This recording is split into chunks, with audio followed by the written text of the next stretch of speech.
Chapter 1679. The more she spoke, the more agitated she felt for Shirshir. The more she thought about it, the more she felt aggrieved for her friend. On what basis? Shirshir had worked so hard to earn her salary from filming, yet because of these outrageous relatives of hers, they had to pay their rent for no reason. She knew that the three of them were poor, but was it reasonable for them to be poor? They clearly knew that the houses in the capital were expensive, yet they still insisted on coming here. Oh no, Shirshir was kind enough to pick out a house for them. She knew that the rent was expensive, yet she shamelessly asked for a house with a good location, a big house, and a slightly lower floor. In the end, they even asked Shirshir to pay their rent for a year. Even if they were shameless, they couldn't be this shameless, right? They were clearly parasites. They wanted to eat Shirshir dry. Now that they're showing such unsightly behavior, who knew how much more trouble they would cause in the future? The more she spoke, the angrier she got. If she were Yun Shirshir, she would definitely make them pack up and leave. Yun Shirshir furrowed her brows, feeling uncomfortable inside. She then smiled and said, "If I don't pay for them, the situation will only worsen. Anyway, it's not a big deal to settle a matter that can be settled with tens of thousands of yuan. It's just that, Mushi, it's been hard on you." Shirshir. You. Do you understand what I'm trying to say? Mushi looked at her with exasperation. Yun Shirshir smiled. Don't worry. Just this once. Anyway, I've paid their rent for a year, so it's considered as being extremely benevolent. In the future, let's not interact with each other as much as possible. Only then did the assistant nod her head. After paying the rent and signing the contract, this matter was more or less settled. However, just as Yun Shirshir and her assistant were about to leave, Xiang Yu called out, "Shirshir, leave now." Mushi subconsciously narrowed her eyes. What is this bad woman up to now? Yun Shirshir, however, said, "I still have something on, so I'll take my leave first. Are Qingmiao, Qinli, and I the only ones staying in this house?" She suddenly thought of something. What about your father and uncle? Where are they staying? Yun Shirshir smiled. My dad and uncle are staying at my place, so it's convenient for my father to take care of him. Oh, how big is your house? Will there be enough space for so many people? Xiang Yu couldn't help but think of a plan. She began to inquire about the information she had gathered. It's just enough. Yun Shirshir, however, was well aware of what her aunt was trying to find out. This time, she gave an ambiguous answer out of consideration. Xiang Yu suddenly squeezed over and bumped her elbow. She sneakily asked, "That's right. Auntie, it's not that I'm being nosy, but the man from yesterday, how's his family background?" Yun Shirshir's. What do you mean, still? Xiang Yu couldn't help but assume the attitude of an interrogator, throwing out a series of questions in rapid succession. She asked, "Are his parents still alive?" Yun Shirshir, she asked, "Does his family have a house?" Yun Shirshir, she continued, "I saw him driving a Mercedes-Benz yesterday. I heard from Qingmiao that it's very expensive. It seems that his family background is not bad, right?" Yun Shirshir. She asked, "How's his job? How much is his annual salary? Is it 10,000 yuan? Yun Shirshir. Chapter 1680. Xiang Yu continued, "But, Auntie, this man is a little too handsome. Usually, the more beautiful a man is, the easier it is for him to have an affair behind his wife's back. You have to be careful. Beautiful men are not reliable. They are easy to be targeted." Yun Shirshir frowned. To be honest, if Xiang Yu's words were spoken by someone like her mother, it would be unpleasant to hear. However, it was sincere advice that grated on the ears. Her words were sincere as she was worried about her. What she said was reasonable. However, it was inappropriate for someone like her to say such words. It was inevitable that it would sow discord between them. Yun Shirshir curved her lips but was not in the mood to chat with her. Let nature take its course when it comes to relationships. Moreover, He treats me very well and I love him very much. In the future, I intend to hold his hand for the rest of my life. However, Xiang Yu gave a strange smile and exhorted, Sure, don't be shy. You have to keep your eyes open when looking for a man. Look, Auntie is regretting it. Regretting it? Your uncle is too useless. I have suffered for half of my life when I was with him. Tell me, Auntie is considered diligent. When I was young, I farmed and gave birth to his children. I worked in the fields during the day and came back at night to take care of the family. After a pause, Xiang Yu poured out her grievances. Sure, you should know. Your father went to the capital when he was young. When he was middle-aged, he also made a name for himself. But he did not take care of your hometown much. Your grandmother was mostly taken care of by Auntie. Your uncle did not take care of much and did not care about anything. When he was young, he worked at the construction site and earned some money. However, when he got into an accident at the construction site, he fell and became handicapped for life. He did not get any compensation. When Qinli was in college, he was careless and even gave your family the money that was meant for Qinli's education. Xiang Yu sighed as she said this. Qinli could not go to college, so she could only follow the Qingmiao workers to work in the factory. The money was not much. It was not easy for her to come to the capital and she wanted to survive. As her elder sister, you should at least take care of her. These words were purposely said for Yun Shushu to hear. There were only two things he wanted her to know. First, her father did not fulfill his filial duties in the early years, and she was the one who took care of him. Secondly, Qinli could not attend university because Yun Yeho had given all his money to Yun Yeqing during the Yun family's most difficult time. Third, Qinli didn't go to college, so she had to take care of her younger sister and find her a stable job. Yun Shushu had a headache. She said, when it comes to work, I have the will but not the power. Auntie, you don't have to worry. The children and grandchildren will have their own fortune. Qinli just needs to work hard and she will have her own development. On the side, Yun Qinli was a little unhappy when she heard this. She muttered, if it weren't for you guys, would also be a university student. Why did you go to university and I didn't? I asked you to take care of me, but you refused. Qinli. Xiang Yu glared at her. Yun Qinli was so scared that she immediately shut up. She turned around to look at Yun Shushu and laughed dryly. Shushu, don't take it to heart. Qinli is still young, don't bother with her. She was just saying this out of courtesy. Yun Shushu was also a little angry. She smiled and said, my younger sister is still young, don't blame her. I won't take it to heart.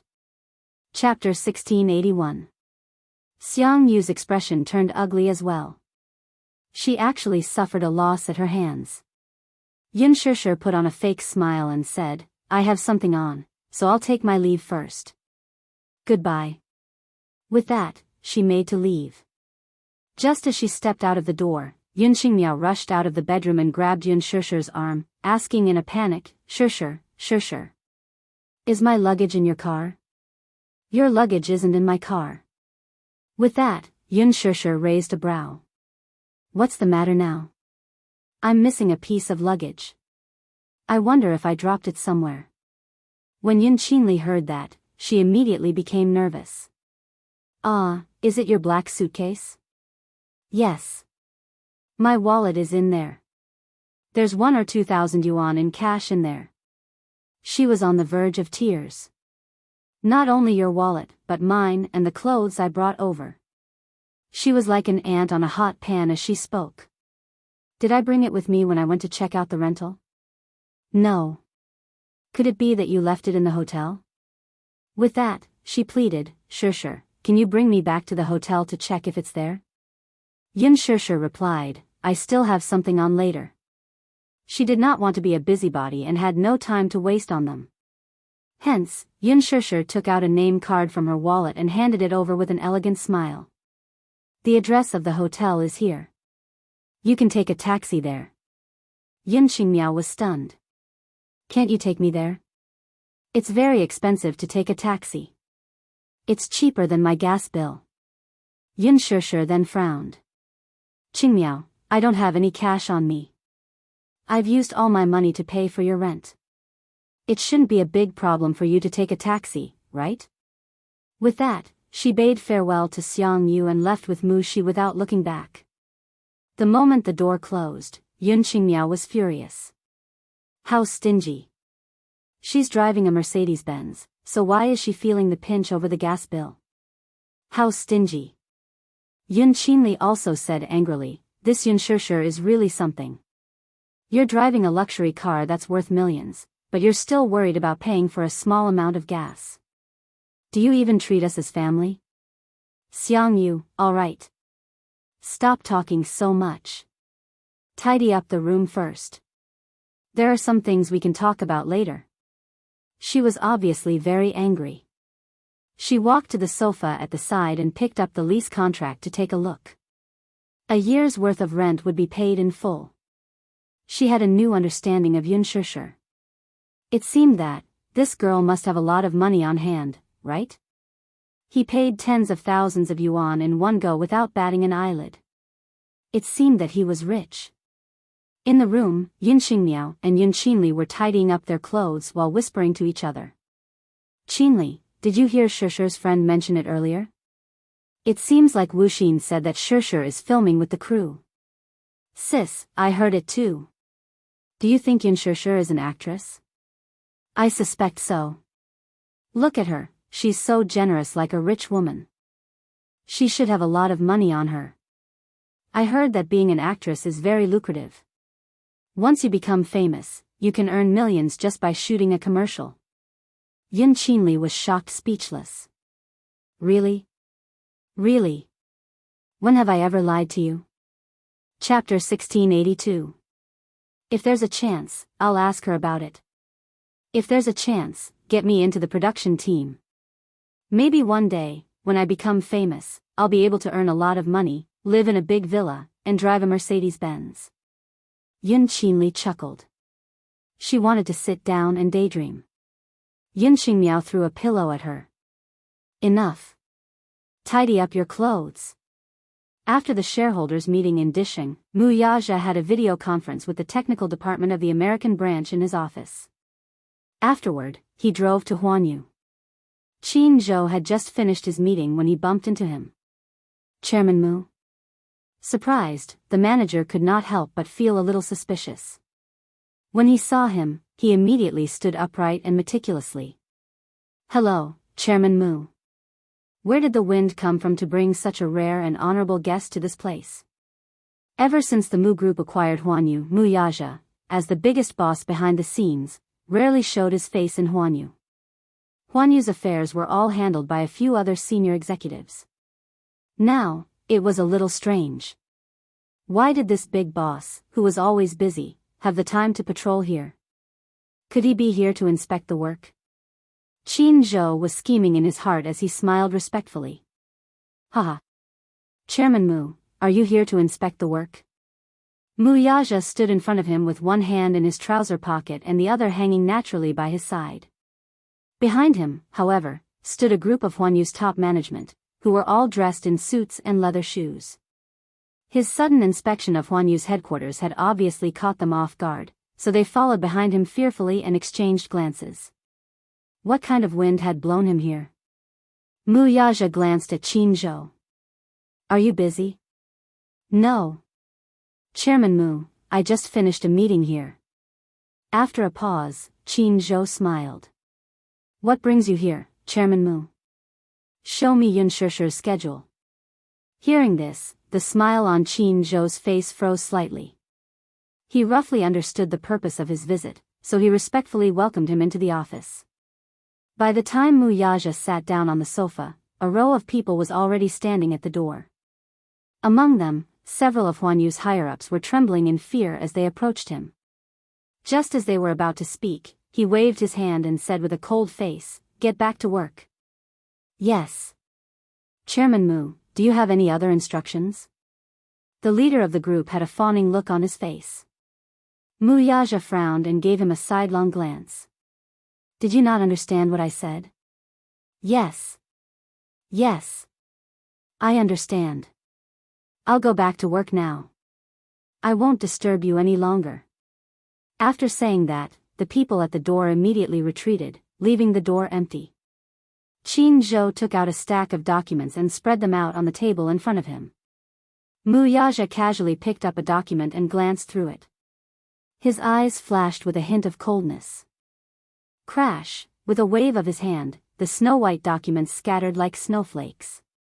Qin Zhou was stunned. Why did you arrange such a packed schedule for her? Mu Yaja was very dissatisfied. He stared coldly at Qin Zhou and said in an icy tone, "No wonder she's been especially busy recently. She'll be on the set for half a month. Do you have to arrange such a tight schedule for her?" Qin Zhou lowered his head and kept his mouth shut, not saying a word. It seemed that a certain big boss was obviously not satisfied with what he wanted. Chairman Mu. Chapter 1683. Chairman Mu, forgive me for being blunt, but Shirshir is a good actress. She is very talented, so I have great ambitions for her. I hope that she can become the youngest double Best Actress winner in history. Now that her career is on the rise, it is the busiest time. She still has a lot of free time, so I am also trying to adjust it. Mu Yaja did not agree with him. Since she likes acting, then let her do her best. But there is no need to talk about acting. She can't even take care of her family.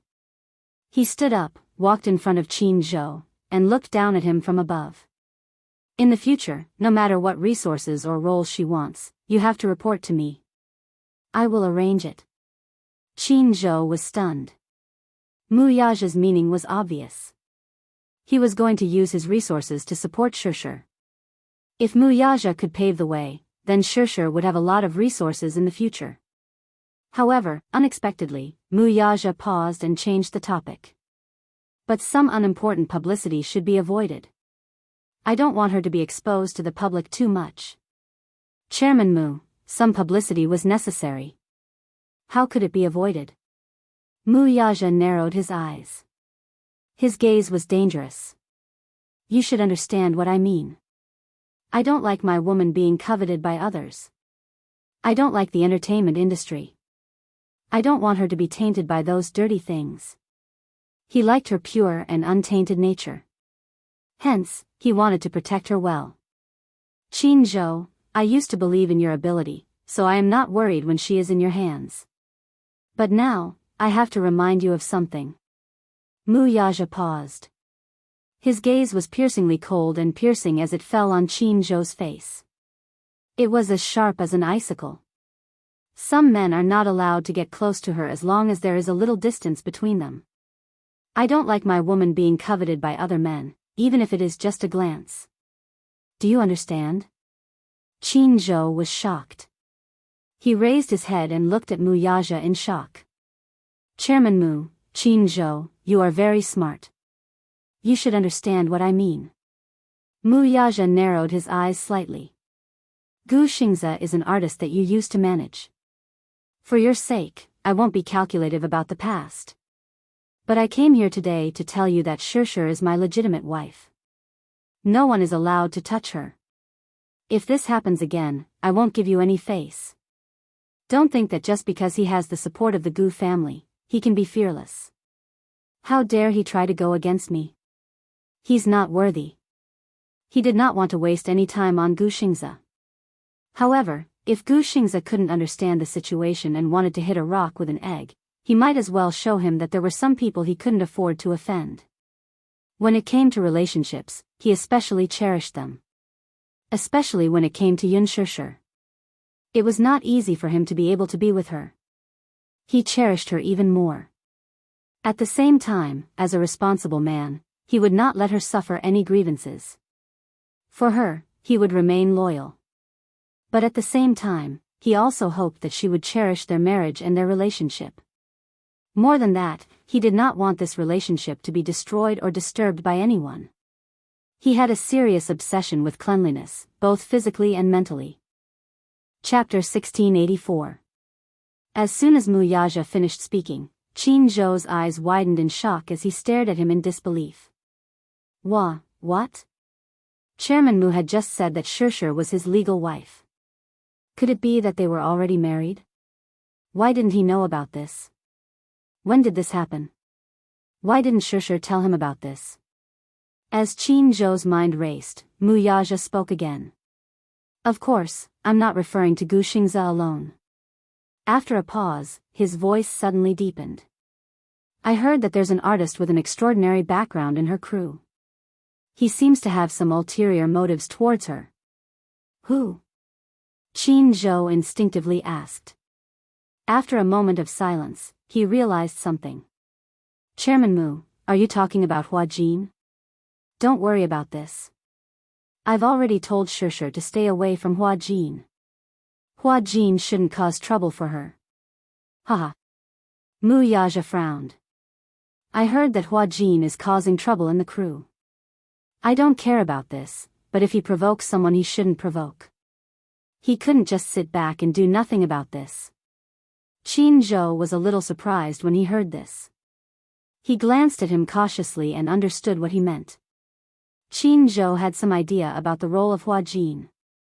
Qin Zhou had inquired about him from various sources and made up for his homework.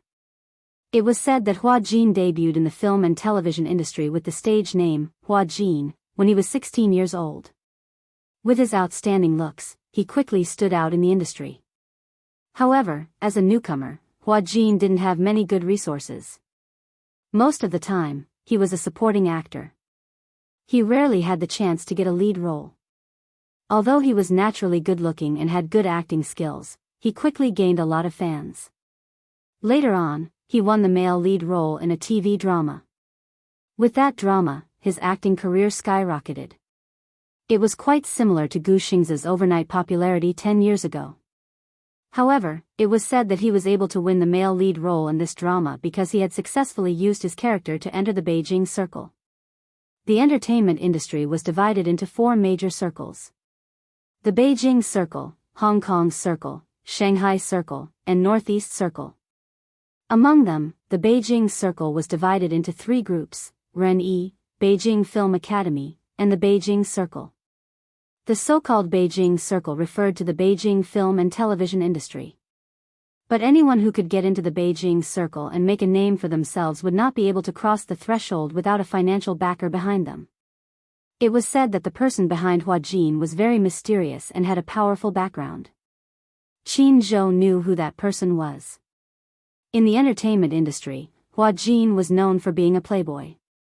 He often got entangled with many female celebrities and had many ambiguous affairs with them. Every female lead actress who acted with him would have some scandals with him. No one could stop him from taking the initiative. He had a naturally enchanting face and was a classic handsome man. No matter which woman it was, they would be moved by his beauty and fall into his gentle trap. However, without exception, all the female stars who had entangled with him were quickly frozen or banned after filming that movie. They had disappeared from the circle since then. Among these female celebrities, there were also many who came from powerful backgrounds, but they were all banned with a single sentence. One could only imagine how much power the mysterious sugar daddy behind Hua Jin wielded in the capital's social circle. That was why no one, including Gu Xiaoyang, dared to offend him. Chapter 1685. However, unlike those actresses in the past, Yun Shirshir did not try to avoid Hua Jin whenever possible. This, however, left him dissatisfied. It seemed that this woman would not let him be at ease after all. She can film in the production team in the future. However, you have to send her home once she's done. Do you understand? Mu Yaja reminded him. He was worried about leaving his woman in the production team. Qin Zhou hesitated for a moment but eventually gave in and nodded. All right, I understand what you mean. I'll do as you say. I'll leave my woman's career to you, so you have to be careful. If she gets hurt again, I'll hold you responsible. Qin Zhou nodded repeatedly in agreement. Don't worry, Chairman Mu. I was careless in the past, but I'll take good care of her from now on. She loves acting and cherishes this job very much. Mu Yaja paused for a moment before continuing. If she wants to work behind the scenes in the future, you can pave the way for her in this aspect. When the time is right, she'll set up a film and television company. It'll be a good choice for you to take charge of the overall situation. Putting aside other aspects, Mu Yaja had high hopes for Qin Zhou's capabilities. If Yun Shishir decided to work behind the scenes and set up a film and television company in the future, Qin Zhou would be one of his generals. Feeling flattered, Qin Zhou smiled and said, "It's my honor that Chairman Mu thinks so highly of me. I won't let you down." Yun Shishir drove home. Under Yun Yecheng's request, she made an appointment with a Chinese medicine specialist to send Yun Yeho to the hospital. When Yun Yeho was crippled back then, he did not receive any treatment and simply returned home to recuperate. After a diagnosis, the doctor regretfully expressed that if he could have gone to the hospital in time for surgery and undergone vigorous rehabilitation, there was still a chance for him to stand up again. However, after so many years, he was bedridden and the muscles in his legs had atrophied. From then on, there was no hope for him to stand up again. Hearing this, Yun Yecheng felt as if a knife was being twisted in his heart. He felt even more ashamed toward this younger brother of his. If it were not for him back then, if it weren't for the Yun family's mishap, Yun Yeho wouldn't have given him all his savings in order to help him, and he wouldn't have ended up crippled for life. According to the doctor, this kind of surgery was not very difficult. In the county, it would cost at most 30,000 yuan to cure the leg. However, after Yun Yeho was injured, the foreman ran away with the money and didn't get a single cent for compensation, nor did he get an explanation. After secretly giving all his savings to Yun Yecheng, he thought that his legs were useless, so he went home after a simple treatment. Apart from his legs, Yun Yecheng also did other checkups on his brother, and the report was only released the next day. Once they were out of the hospital and in the car, Yun Yecheng secretly wiped his tears sadly. As Yun Shishir steered the car, she caught sight of her father's gloomy face through the rearview mirror. She smiled and said, "Dad, don't be sad. Everything will be fine." "It's all because of me," Yun Yecheng sighed. "It's all because of me that his legs are crippled." "Brother, don't say that. Now that I can see that you and Shishir are doing well, I'm already satisfied." Yun Yeho gave a simple and honest smile, but his face revealed an honest and gratified smile. Yun Shishir had mixed feelings about this. Once they reached home, under the repeated pleas of Yun Yecheng and Yun Yeho, Yun Shishir drove them out to look for a house. Chapter 1686. However, Yun Yecheng said that since they were already married, they should not disturb them.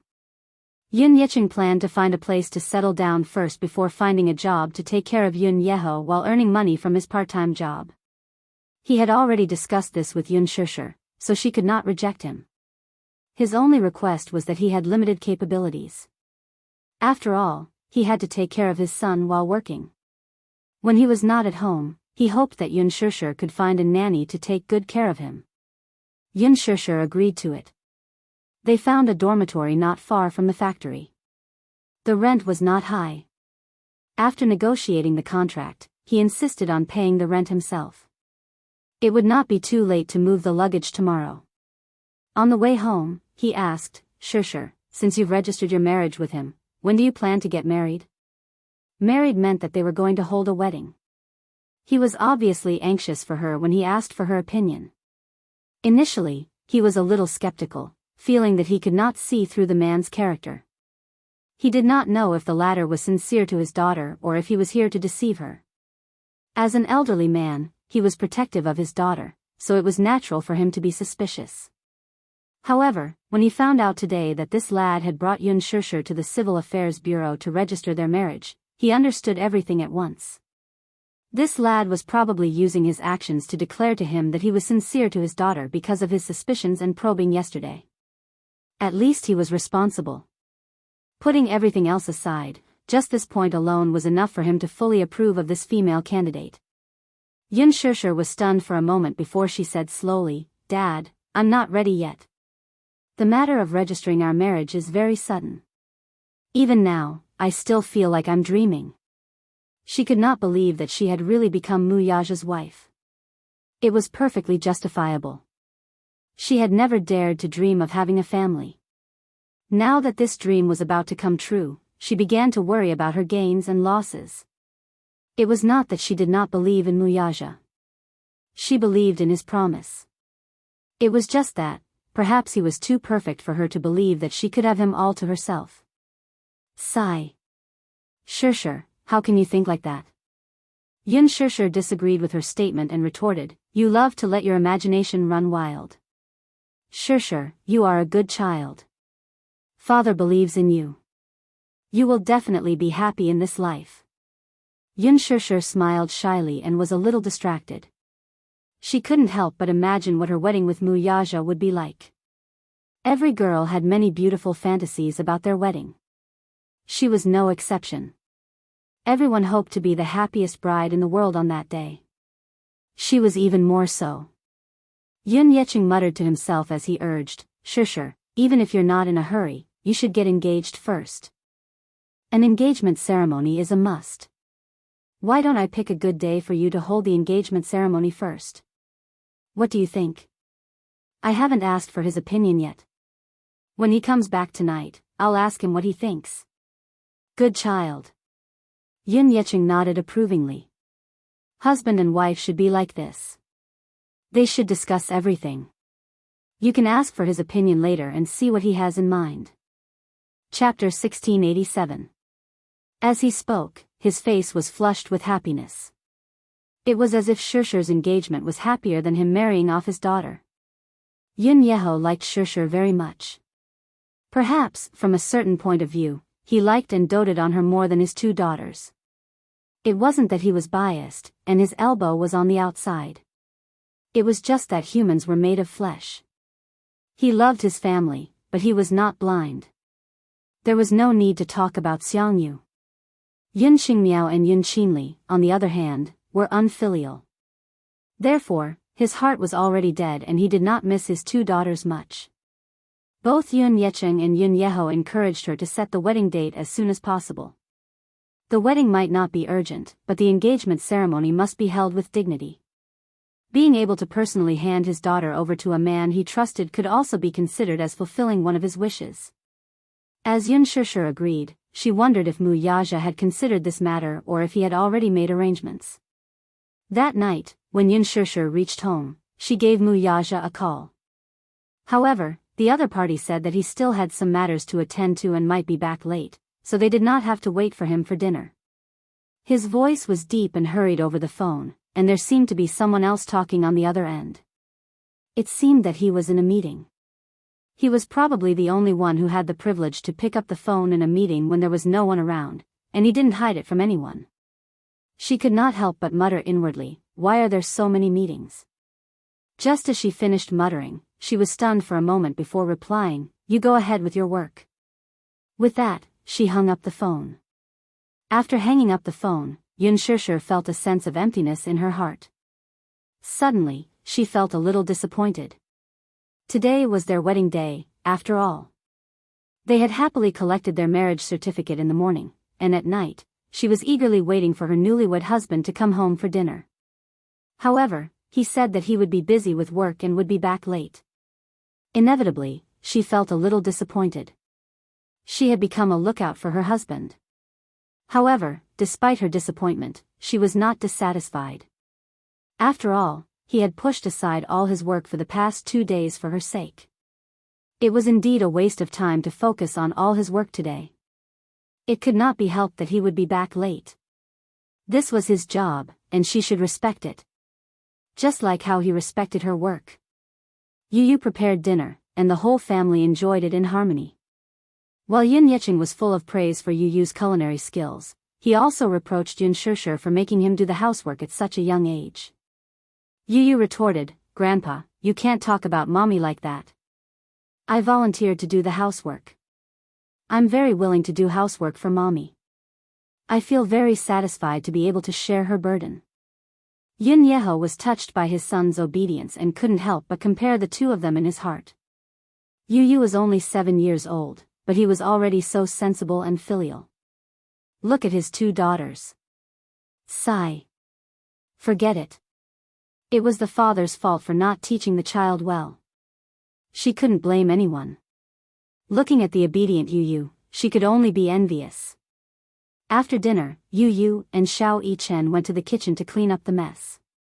Under Yu Yu's guidance, Xiao Yichen gradually developed hands-on skills. Washing the dishes and mopping the floor were no longer a problem for him.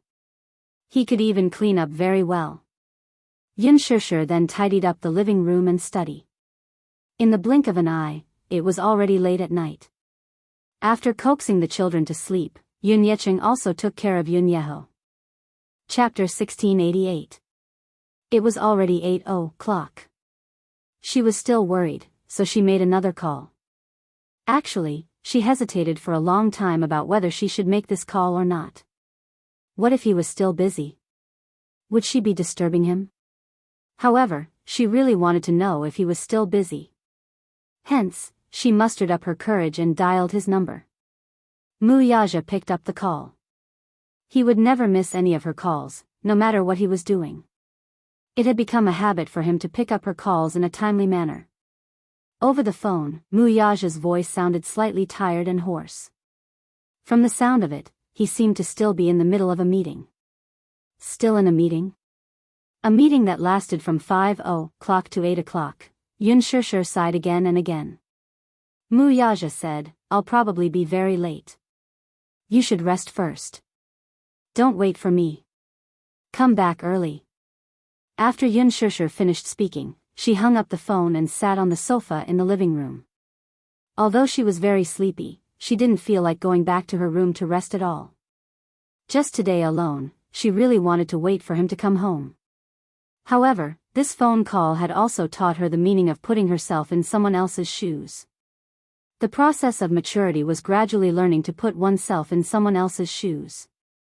Now, it turned out that waiting for him to come home was such an anxious and uneasy matter. It turned out that she was really worried and missed him when he came home so late. Similarly, she had been on set for so long and rarely called him in half a month. He must have missed her that much too, right? Hence, on the night of the proposal, before they even entered the hotel, he had hugged her so tightly. It was as if he had poured all the longing that he had accumulated for more than half a month into his arms. He couldn't bear to let go. He had hugged her into the room and entered her so eagerly. He had been hungry for more. He must have missed her so much that he had gone crazy all night. When she thought about it this way, she had really gone overboard. No matter how busy work was, it couldn't be an excuse to neglect home. That was why he had asked her not to work and to stay at home so that he could take care of her. She actually didn't understand what he meant. As Yun Shishir thought about it, she felt extremely guilty. She hugged her knees and buried her face in her arms. She felt so bad that she wanted to cry. Looking out the window, it was already late at night. But the more she waited, the less sleepy she felt. The waiting time was so long, minute by minute, second by second. It was as if the clock had been delayed. Even though it felt like a century had passed, only a quarter of an hour had passed. She blamed herself for being so pretentious. They had just met in the morning. How could she miss him so much in just half a day? When she was on set, had he also waited for her so bitterly? Yun Shishir could not help but imagine a scene in her mind. In the meeting room, Mu Yaja sat at the head of the table. He looked exhausted, but he still sat up straight and listened to the meeting report. Just thinking about it made him feel tired. Even if he didn't do anything, his body wouldn't be able to take it after sitting in a chair for more than 4 hours.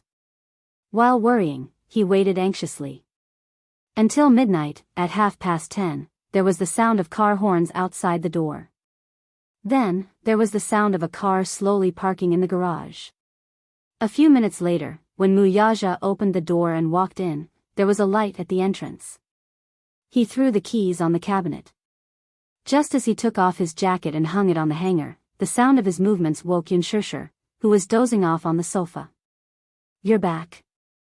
Chapter 1689. Mu Yaja was stunned. He looked in the direction of the sound and turned on the lights in the living room. The lights in the living room lit up. She had been in the dark for a long time, so she couldn't adapt to the sudden bright light. She covered her eyes, and the dazzling light made her more clear-headed. She hurriedly pulled on her slippers, stood up, and said somewhat uneasily, You're home. I've been waiting for you for a long time. Muyaja glanced at her. She seemed to have taken a shower. She was wearing thick pajamas, and her hair was draped over her shoulders. Just by looking at her, he seemed to be able to smell the shower fragrance on her body. However, when he saw the tired look on her face, he was slightly angry. Didn't I tell you to sleep first? I clearly told you that I'll be home very late. Yun Shishir was shocked by him. She didn't expect that after waiting for so long, he would be so angry that he would reprimand her. For a moment, she didn't know what to do. She stood there uneasily, afraid that any movement would anger him. What's wrong with you? He gave off a feeling that he was very irritable. When Muyaja saw that she seemed to be frightened, he immediately kept the cold expression on his face. He looked away and calmed down. He explained, I didn't mean to scold you. I'm just a little tired. I'm a little angry to see that you've been waiting for me for so long. After that, he sat down at the dining table with a tired face. However, his complexion was a little bad. I'm sorry to have worried you. Yun Shishir paused. She saw that he was frowning, his face was pale, and his eyebrows were tightly knitted. She couldn't help but feel nervous. What's wrong? Yun Shishir went up to him and said, You don't seem to be feeling well. Muyaja didn't force himself and said, My stomach hurts a little. The meeting at 4 in the afternoon lasted until 10. Because of a conflict in a case, the meeting was in a deadlock. Even when the meeting ended, they couldn't resolve it perfectly. For a full 6 hours, he still hadn't finished his meal. When the meeting ended, he didn't feel well, so he didn't stay in the office and drove home. When Yun Shishir heard that his stomach wasn't feeling well, she asked worriedly, Did you not have dinner? Yes. He only ate a little for lunch. His schedule from today to tomorrow was packed, and he had no time to think about dinner. When Yun Shishir heard this, she immediately said, Wait, I'll cook some noodles for you. Muyaja looked up and wanted to stop her, but she had already rushed into the kitchen, turned on the lights, and started the fire. He took a few deep breaths and then smiled.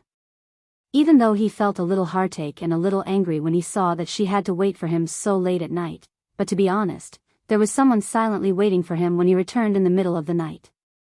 Moreover, she considerately left a lamp on for him. This kind of feeling was both warm and blissful. There was a kind of warmth of home. Warmth, he hadn't used that word in a long time. However, this woman gave him such a feeling. Warmth. This was probably the greatest meaning of marriage. To be able to spend the rest of his life with the woman he loved was the happiest thing in the world. Everything else wasn't important. 15 minutes later, Yun Shishir brought out the noodles.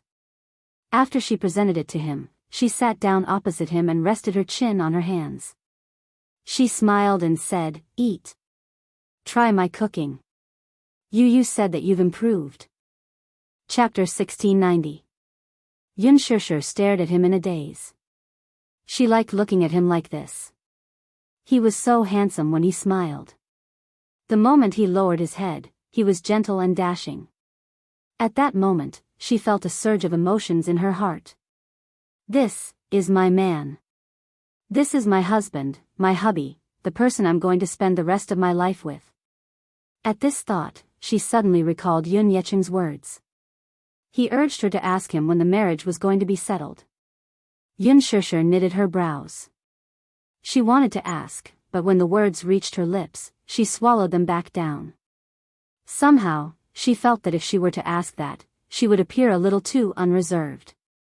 While she was letting her imagination run wild, Muyaja had already finished half a bowl of noodles. He ate quietly and elegantly. Even in such a sophisticated environment, he did not make a single sound. He was just like an upper-class aristocrat. She did not notice it at all. When she turned to look and saw that he had already eaten so much, she hurriedly asked, How is it? Is my culinary skills okay? He simply replied, I'm not commenting. Yun Shishir. Why? Is my culinary skills bad?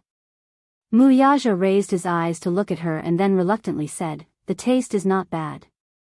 Not bad, not bad, not bad. These 3 words were the most typical perfunctory words. Yun Shishir instantly deflated like a balloon. She felt that she was still far from being a virtuous wife. What's wrong? Muyaja saw the disappointment in her eyes and smiled. I thought that you've already accepted your lack of talent in cooking. Don't you know that your words are very hurtful? Muyaja nodded seriously. The truth is usually hard to listen to. Yun Shishir said angrily, if it's not good, then don't force yourself to eat it. With that, she reached for the bowl. Muyaja grabbed her hand. What are you doing? Yun Shishir pouted. Didn't you say that my culinary skills are terrible? Then don't force yourself. Since it's so hard to eat, then don't eat it. Muyaja said, you stupid woman. You don't know anything else, but you're good at distorting the meaning of others. Yun Shishir retorted, then, what do you mean? I didn't say that your culinary skills are terrible. I only said that your culinary skills are average. After all, compared to Yu Yu's superb culinary skills, his mother's culinary skills, which were considered mediocre, could hardly catch his eye. Humph. Sorry, I don't have any culinary skills. With that said, she made a move to snatch the bowl. Muyaja refused to let her go, though. He exerted force in his arm and pulled her into his embrace. Shirshir's, Yun, Shirshir's at Shirshir at Mu, Mu at Shirshir at Mu's Shirshir was Shirshir's Mu was Mu. He lowered his head and gently held her face.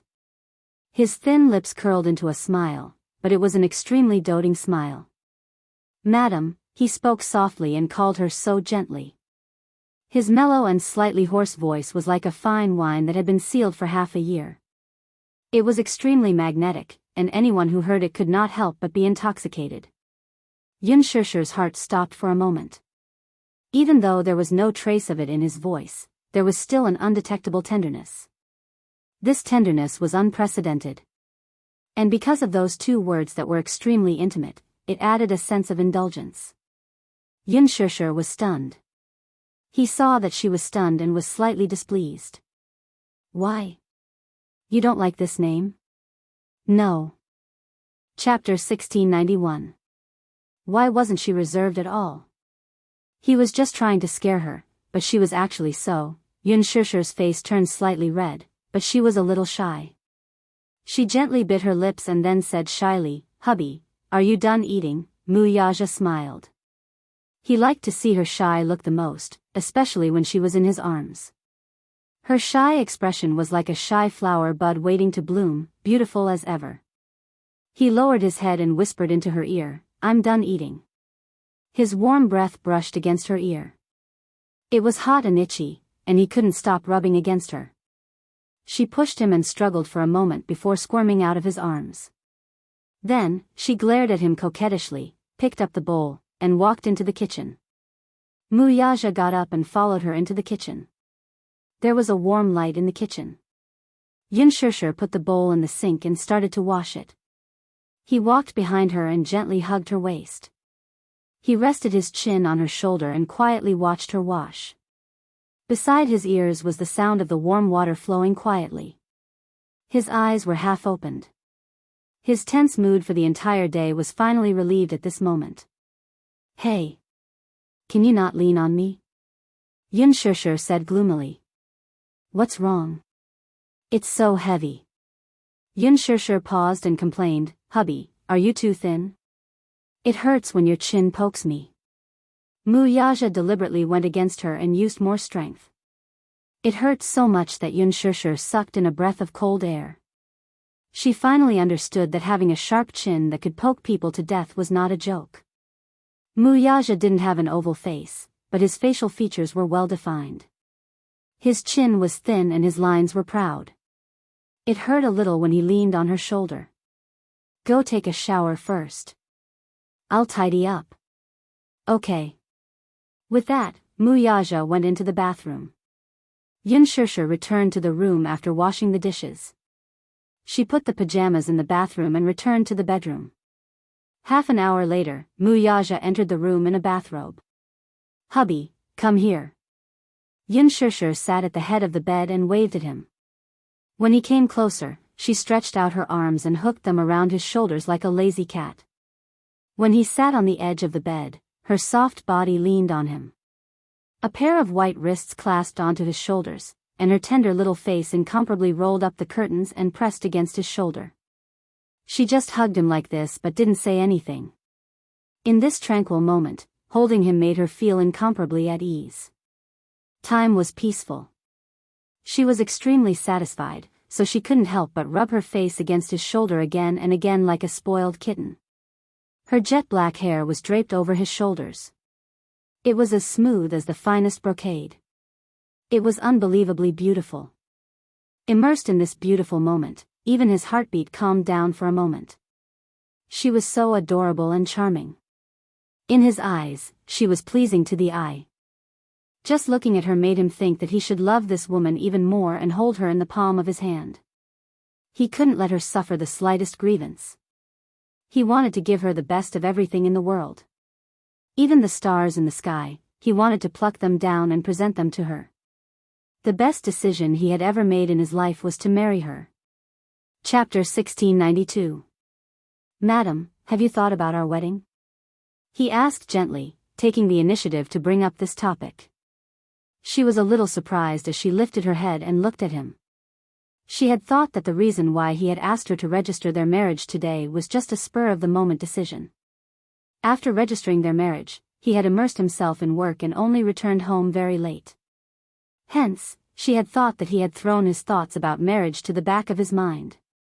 Hearing him mention it, she was inevitably surprised. "Have you thought about it?" Muyaja nodded. After pondering for a moment, he said, "I have thought about it, but it's mainly based on your thoughts." My thoughts? Muyaja thought to himself, women will definitely want to have full control over their wedding. Girls will have many romantic fantasies about their weddings, so she will probably have a lot of ideas about it. In comparison, his romantic cells were really dead. He would rather take her opinion into consideration. Yin Shishir asked, "My dad has been urging me to get engaged, but I'm actually not in a hurry for the wedding. Let's not prepare so hastily. What do you think?" Muyaja nodded. "I'm actually not in a hurry for the wedding. It's better to do it later." After a pause, as if he was afraid that she would misunderstand, he said, "Don't let your imagination run wild. The reason why I said that I'm not in a hurry is because I have my own considerations. Although registering our marriage is simple, there are many things that we have to pay attention to when it comes to our wedding. Our wedding must be grand, just like I promised you. On that day, I will announce to the world that you are my bride." Yin Shishir was stunned for a moment. Her heart was slightly moved by his words. Muyaja lowered his head and gently kissed the corner of her lips. Following which, he said, "Shishir, I promised you that I would give you the wedding of the century. Do you remember?" "I remember. I remember everything you said." Muyaja smiled slightly. "Although the wedding is not in a hurry, there are two things that I will arrange as soon as possible." Yin Shishir couldn't help feeling puzzled and asked curiously, "What are the two things?"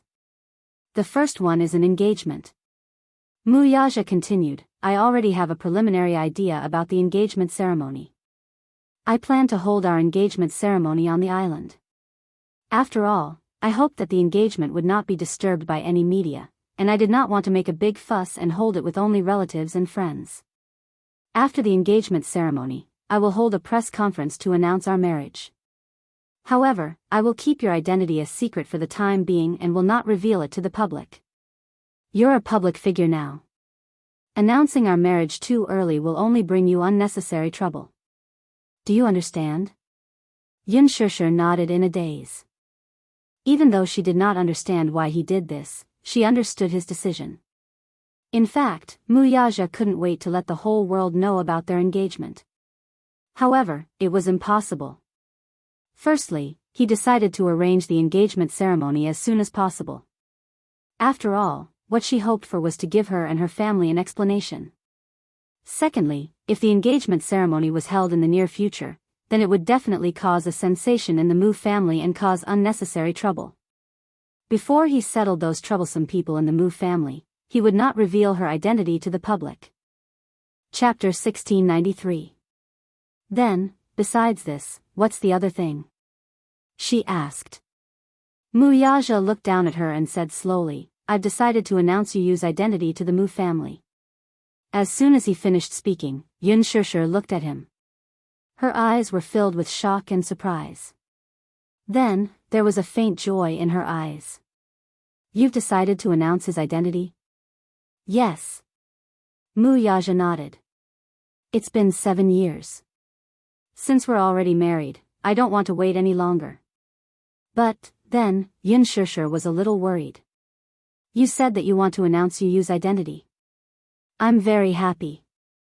At least, he can stand beside you openly and call you Daddy without any qualms. He doesn't have to bear the title of an illegitimate son anymore. But, if we announce Yu's identity to the Mu family, will they really accept him? They have to accept him whether they want to or not. There's no room for negotiation. Mu Yaja's tone was very firm. There was no room for negotiation. Yu is the heir that I've decided on. He's also the candidate to be the head of the Mu family. No one can question the person that I've decided on. His domineering style was undoubtedly reflected at this moment. Yun Shishir was surprised, happy, and touched. She seemed to have waited for this moment for too long. She was really happy for Yu to stand beside him as his son. That was great. Yu could finally call him Daddy openly. Finally, he didn't have to be pointed at by other children and suspected of being an illegitimate son. But you said that Yu is the heir that you've decided on? Then, what about Xiao Yichen? Xiao Yichen isn't suitable. Mu Yaja smiled, but did not say anything. Yu was a business genius. She was smart and talented at such a young age. She was able to bring a toy company from the brink of death back to life and turn it into a business empire in just 2 years. This was truly shocking. Little Yichen, on the other hand, was not just lacking in this aspect. There was no doubt that his talent in business was not as good as Yu's. Therefore, choosing Yu as the successor of Mu Group was a decision he had made after careful consideration. However, he suddenly thought of something. He frowned and said hesitantly, It's just that. I have no choice but to accommodate you. In the Mu Jia, I may not mention your identity for the time being. Let's keep the matter of our marriage a secret for now. Don't worry. Yun Shishir thought for a moment and then smiled gently. I'm willing to wait for you. He had promised to give her a sensational wedding of the century. She believed him and was willing to wait for that day to come. She wasn't looking forward to the sensational wedding of the century. Instead, she was looking forward to the moment when she officially placed her hand in his palm as his bride. She was willing to wait. Moreover, she was still filming. It wouldn't be too late to arrange the wedding after her career had stabilized. Moreover, he had already proposed to her. The wedding wouldn't be too far away. She could afford to wait. Since she had decided to spend the rest of her life with him, she had to trust him unconditionally. Good girl. Mu Yaja kissed her eyebrows. He didn't hide the affection in his eyes. Chapter 1694. She smiled. Her eyes were like crescent moons, and they seemed to be filled with countless little stars. It was a mesmerizing sight. He hugged her and covered both of them with the blanket. Then, he switched off the lights. He gently covered her body, and for the rest of the time, he let his body and mind sink into it. It was undeniable that Mu Yaja's actions were extremely decisive. The night before, he had promised Yun Shishir that he would announce Yu's identity to the Mu family. However, the next day, he picked Yu up from school and drove straight back to the Mu family's house. On the way, Yu changed into a small suit. He wore a white shirt, black overalls, and an elegant blazer. He looked like a noble little gentleman. He sat in the car calmly. When he heard that Mu Yaja had decided to announce his identity to the Mu family, he agreed without hesitation. That was because he did not care about anything else. He was satisfied to be able to stand beside his daddy in a dignified manner. However, when the car slowly drove into the Mu family's house, his heartbeat suddenly became erratic. Yu Yu sat on Mu Yaja's lap and could not help but feel nervous. Will those people from the Mu family really approve of him? He was afraid that they would not. Everyone knew who he was. If his daddy announced his identity to those people, it would cause a huge uproar. Those sly old foxes in the Mu family were very scheming. Their internal interests were very complicated and involved a lot of things. What they cared about was not who he was, but who the woman behind him was. He was afraid that this time around, it would definitely be a bloodbath. It was not an exaggeration to say that it was a hangmen banquet. When the car stopped at the entrance, Mu Yaja carried him out of the car. However, he suddenly noticed that his son's eyes were a little blank. His little hands were cold and sweaty. What's wrong? Nervous? He could not help but tease him. Nervous? When Yu Yu heard that, he broke into a smile. His eyes were deep. Daddy, you're joking. How could he be nervous? Haha. My son is not someone who has stage fright. Mu Yaja smiled and carried him into the main hall of the Mu family's main residence. At this moment, all the members of the Mu family, as well as the elders of the side branches, were present. Mu Sheng was there, too. However, he had been recuperating in the villa recently. Yesterday, when he found out that Mu Yaja had something important to announce in public and even gathered all the important figures of the Mu family, he also wanted to be there to see what was so important to announce. The members of the Mu family, who had been waiting anxiously for a long time, were originally gathered together and discussing animatedly. They didn't know why Mu Yaja suddenly gathered everyone. However, when they saw Mu Yaja carrying a little munchkin into the main hall, everyone was stunned. Xiaoyi Chen? Mu Shumin was the first to speak. She carefully observed the child for a while, but she felt that there was something wrong with this child. Mu Linfeng suddenly frowned and said in a deep voice, "This child isn't Mu Yichen." What? Mu Shumin, on the other hand, was taken aback. Her probing gaze then landed on Yu Yu once more. She sized him up from head to toe with her bewildered gaze as if she wanted to stare right through him. Chapter 1695. These people, who had been in the center of power for many years and had been involved in bloodshed, were all very experienced. They might not be able to tell if it was the same person at first glance, but at second glance, they could tell that something was fishy. This little guy was obviously not Mu Yichen. Then, could he be the child of the Mu family who had been left outside? They heard that his name was Yun Tianyu. Mu Shumin did not know about Yun Tianyu's matter. It was only after Mu Yanqing added a few words that she realized what was going on. However, this was followed by a sense of vigilance. This child was an outsider in her eyes. She would not accept it. Although Yun Tianyu was Mu Yaja's flesh and blood, logically speaking, it should be a joyous occasion for the Mu family to regain this lost child. However, looking at the current Mu family, no one would think so. Why? This was because this child had led a wandering life outside the family since he was young and was not close to the Mu family. In addition, the woman behind him had always been the Mu family's public enemy. A family like the Mu family was quite xenophobic towards a woman who had no power and no family background. If Yun Shishir had some background and a powerful maternal family, she might be able to gain their approval. However, Yun Shishir did not have any background, so she was seen as an outsider in their eyes.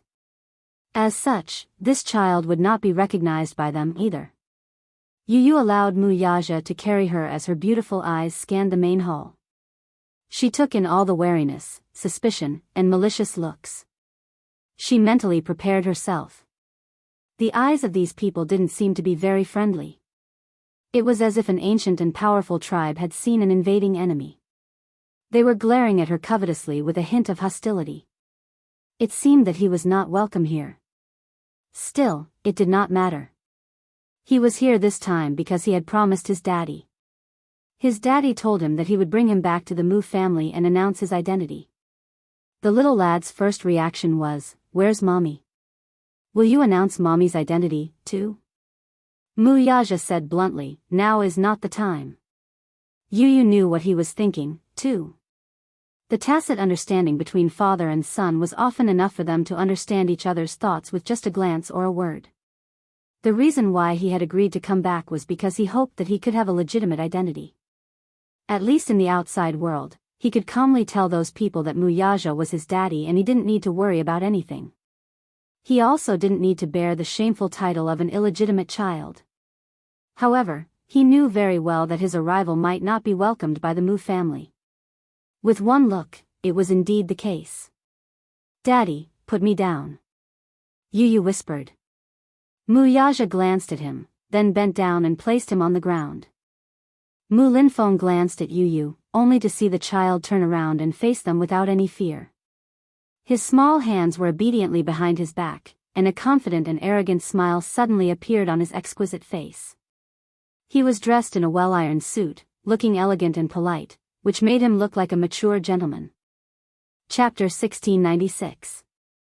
That pair of pure and beautiful eyes slowly sized them up. Then, she smiled slightly. Uncles, aunts, good evening. He was the first to speak. His voice was not loud, but he did not try to hide it either. He was calm and composed, and no one could tell that he was only 7 years old from his calm demeanor. A normal child of this age would probably hide behind his father shyly in the face of so many stern and unfriendly elders. What about him? Not only did he not avoid them, he even took the initiative to greet them. His speech was clear, neither servile nor overbearing, and his bearing was extraordinary. Perhaps it was not appropriate to describe a child as having an extraordinary bearing. Still, the child's wisdom and maturity surprised Mu Linfeng a little. Mu Shumin snorted and turned his face to the side as if he did not want to acknowledge his greeting. Mu Yansheng, on the other hand, did not want to acknowledge him as well. He merely quietly sized up this child who had appeared out of nowhere, his eyes full of judgment. Yun Tianyu scanned his surroundings, but no one dared to speak. The rules involved in this were very strict. Since Mu Shumin and Mu Linfeng did not speak, no one else dared to speak first. In terms of seniority and status, Mu Linfeng was the one with the highest authority. Even though he was not the family head, everyone was in awe of him. Mu Linfeng glanced at the child and then at Mu Yaja before asking, Yaja, what do you mean by this? Mu Sheng, who was sitting at the side, did not speak. He remained silent from start to finish. Mu Yaja's lips curled, but his smile was not deep. He carried Yu Yu, walked forward, and sat on the main seat, right next to Mu Linfeng. All the intimacy he displayed toward Yu Yu was, at the same time, a covert declaration to everyone that Yu Yu was rather important to him. Today, I've gathered all of you here to make an announcement. Mu Yaja paused and looked around before speaking again. This time, he enunciated each word clearly. This child, Mu Yaja, from now on, be it in the Mu family or outside, will be my son. No matter who it is, I don't want to hear anyone slander or belittle him. In addition, as the head of the Mu family, I'm announcing that Yun Tianyu will be the next successor of the Mu group. Speaking slowly was not his style. He was used to being swift and decisive, to the point, and to the point.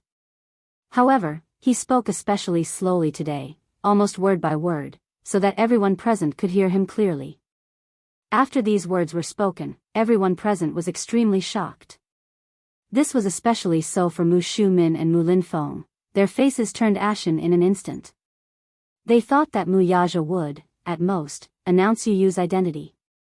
Instead, he actually announced that Yu Yu would be the next successor of the Mu group. This surprised everyone. Mu Shumin felt the threat from the intruder, and a sense of crisis arose in his heart. What was Mu Yaja thinking? How could he acknowledge an illegitimate son as his successor? Was he not being too hasty? Mu Linfeng questioned, what do you mean by that? Successor? Don't you think you're being too hasty by making a decision so early? Why? What is second uncle questioning my decision?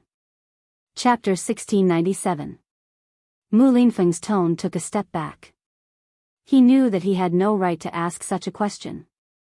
The Mu family was like an ancient royal family, where all decisions were made by the head of the family. Regardless of right or wrong, they could only obey. Seniority was seniority. Power was power. Even though Mu Linfeng was his elder, Mu Yaja was now the family head, so he had no right to question his words. It was just that Mu Yaja could not interfere with his decision. Mu Linfeng did not approve of Yu Yu from the bottom of his heart.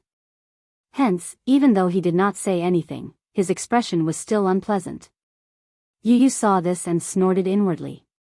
He did not care whether Mu Linfeng approved of him or not.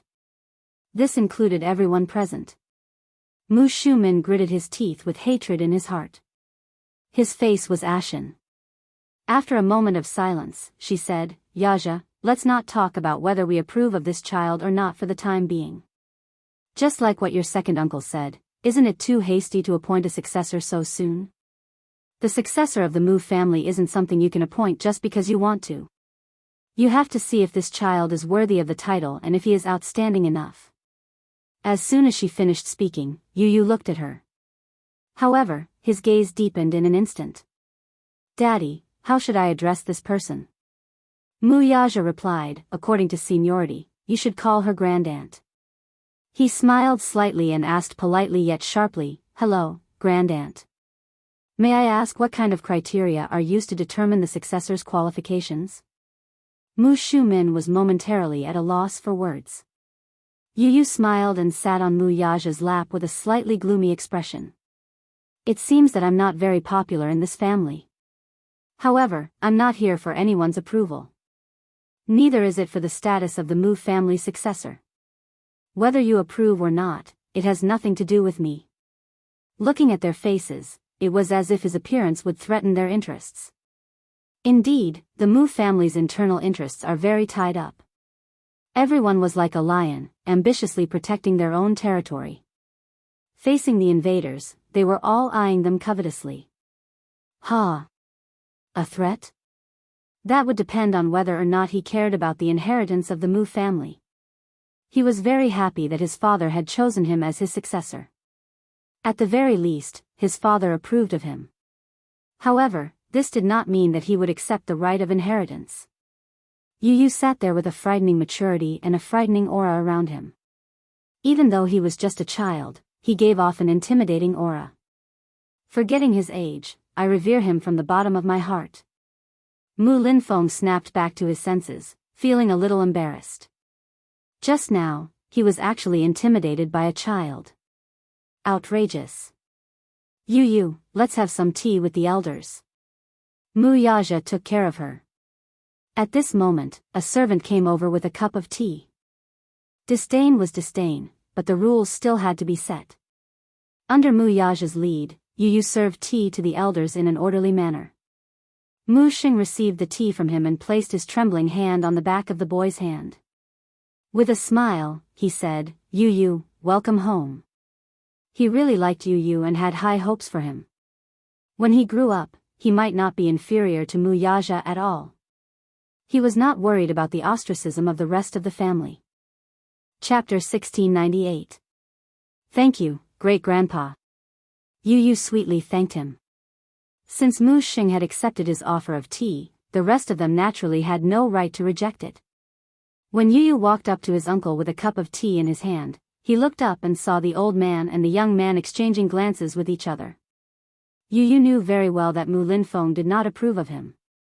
What about him, though? He did not approve of this uncle-in-law, either.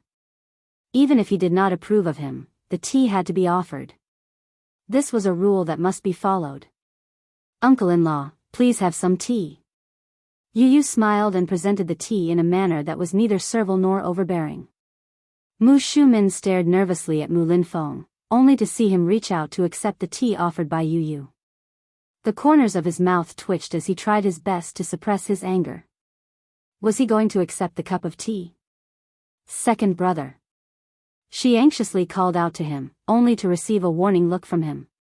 She hurriedly lowered her head and dared not say another word. "Yun Tianyu. Is that your name?" Yu Yu nodded and looked at him with smiling eyes. "It's a good name." Mu Linfeng gave an ambiguous reply. He then took a sip of the tea and put it aside. His face, though, remained sullen from start to finish. After 2 rounds of toasting, both Mu Sheng and Mu Linfeng had accepted the tea, so the rest could not say anything else. When Yu offered the tea to Mu Shumin's face twitched. He tried his best to soothe the discomfort in his chest and forced himself to accept the tea calmly. He took a sip and hurriedly put it aside. The rest of the process proceeded smoothly.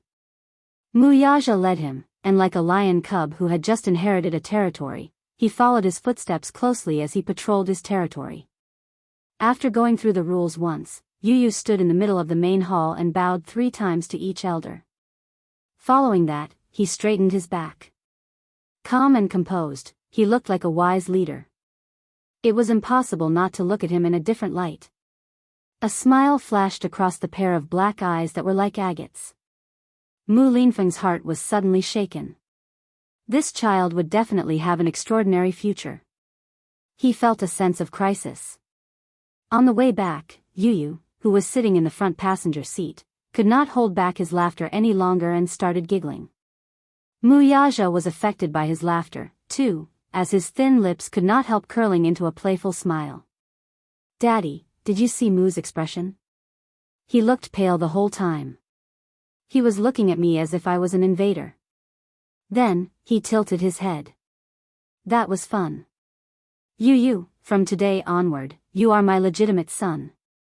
No one will bully you in the future." Mu Yaja promised. "Daddy, since I've entered the Mu family, should I change my surname?"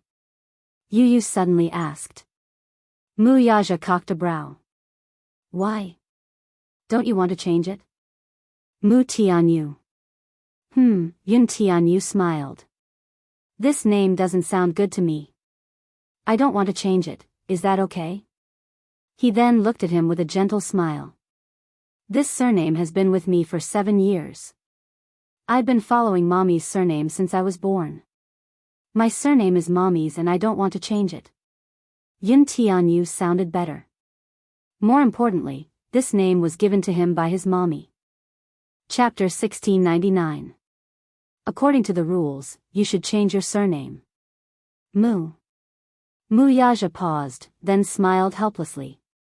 "But I'll leave it to you to decide whether you want to change it or not. Daddy, you're the best." Yu smiled contentedly. She held Mu Yaja's arm and leaned forward to give him a peck. "Daddy, don't worry. I won't let you down." He would become stronger. He would become so strong that no one would dare to underestimate him. No one would dare to underestimate his mommy. He told himself that he wouldn't have to wait too long for this day to come. On the other hand, the Mu family was in an uproar. Mu Shumin was furious. He slammed the table and threw a tantrum, not caring about Mu Linfeng's face at all. "Second brother, are you really going to acknowledge this child as your own? He's a bastard, and the woman behind him is very ambitious. In my opinion, this time, that woman must be fanning the flames behind the child's return to the Mu family. She probably wants to return to the Mu family to seize power. When the child returns to the Mu family, the day she enters the Mu family's door will not be far away. This woman is really playing a big game of chess. I think this was her idea from the beginning to the end. Once that boy enters the Mu family and stabilizes his foundation, won't she be able to ascend to the top and enjoy glory and wealth forever? Second brother, are you really going to sit back and do nothing?" No matter how angry Mu Shumin was, Mu Linfeng remained silent in his seat. His expression was cold, and it was obvious that he was unhappy. "Second brother, why aren't you saying anything?" Mu Shumin said angrily, "Don't you think I'm right?" Mu Linfeng slammed the table and stood up angrily. "Do you think I'm the one who came up with this? You should stop talking. I don't have a clue about this matter at the moment, so I can't say anything." As he spoke, Mu Linfeng paced back and forth in the main hall with his hands behind his back. Mu Yansheng and Mu Shumin watched him nervously, holding their breaths. In the end, he stopped in his tracks and slowly said, "But there is something I want to say. It's easy for this child to enter the Mu family, but it's not that easy to stabilize the foundation. With his words, Mu Xiumin was finally relieved. He smiled to ease the atmosphere. When Yu Yu returned home, Yun Shishir was still on set. Xiao Yichen ran over. When he saw Yu Yu, his face lit up with anticipation. Yu Yu, how was it? What do you mean? Xiao Yichen was stunned. He glanced at Mu Yaja and then at Yu Yu. Didn't Daddy say that he would bring you back to the Mu family today to officially announce your identity? It's just a process. There's nothing much to say. Mu Yaja didn't know whether to laugh or cry at his little adult demeanor. This child was truly a classic example of a little mischievous child. All right. Go to sleep. Mu Yaja coaxed the two little fellows back to their room. Under Xiao Yichen's persistent pestering, he read 2 more stories before the little fellows fell asleep contentedly. When Yun Shishir returned home, Mu Yaja was in the study. She walked in and knocked on the door. Mu Yaja asked without looking up, "Are you done filming?" No, if he hadn't mentioned it, she wouldn't have thought of it. When he opened his mouth, she suddenly walked to his side and said with a strange expression, "Everyone on set treated me strangely today. I'm feeling a little creepy because of it." Chapter 1700. Strange? Mu Yaja couldn't help but laugh when he heard this. How so? It's an indescribable feeling. It's like, their attitude towards me has changed drastically overnight. Following that, she gave him a rough description of the situation in the production team. It turned out that in the past, most of the people in the crew would prioritize Lin Ji and Hua Jin. After all, they were the 2 main leads. Hence, those with more scenes would film first.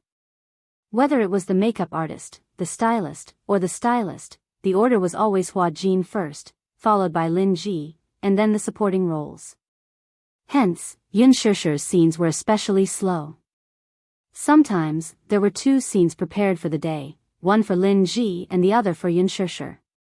Lin Ji would film first, and Yun Shishir would do her makeup and styling in advance. She would wait for Lin Ji's scenes to finish before going on set. After filming, there would be a break. This was for the director and a few crew members to take a breather. This delay could take up to an hour. Sometimes, Lin Ji's scenes would not be completed if Lin Ji's scenes were slow. If she was unlucky, Lin Ji's scenes would take an entire day, and Lin Ji would have to wait until the next day to film. Hence, in that half a month, even though the schedule was tight, she had very little time to film. The real time was spent waiting for the set and memorizing her lines. Since she had nothing to do while waiting for the set, she memorized the script over and over again until she knew it by heart. However, this kind of filming was too boring. But for some reason, when she arrived at the set today, the stylist, makeup, costume, and props all rushed up to her. Not only were they attentive to her, but they also wanted her to do everything first.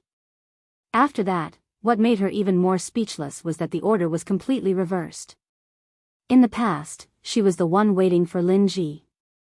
Now, it was Lin Ji's turn to wait for her. Lin Ji was so angry that she glared and questioned the crew members about why they allowed Yun Shishir to film first. The latter replied that it was the director's orders and they were just following orders. In a fit of anger, Lin Ji went to argue with Gu Xiaoyang, but in the end, he came back dejectedly. But because of this, no one said that Yun Shishir had special privileges. Everyone became friendly to her. She started with the makeup.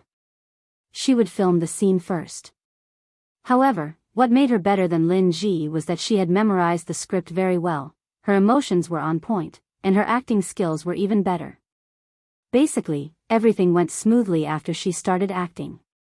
She passed the first scene with very few NGs.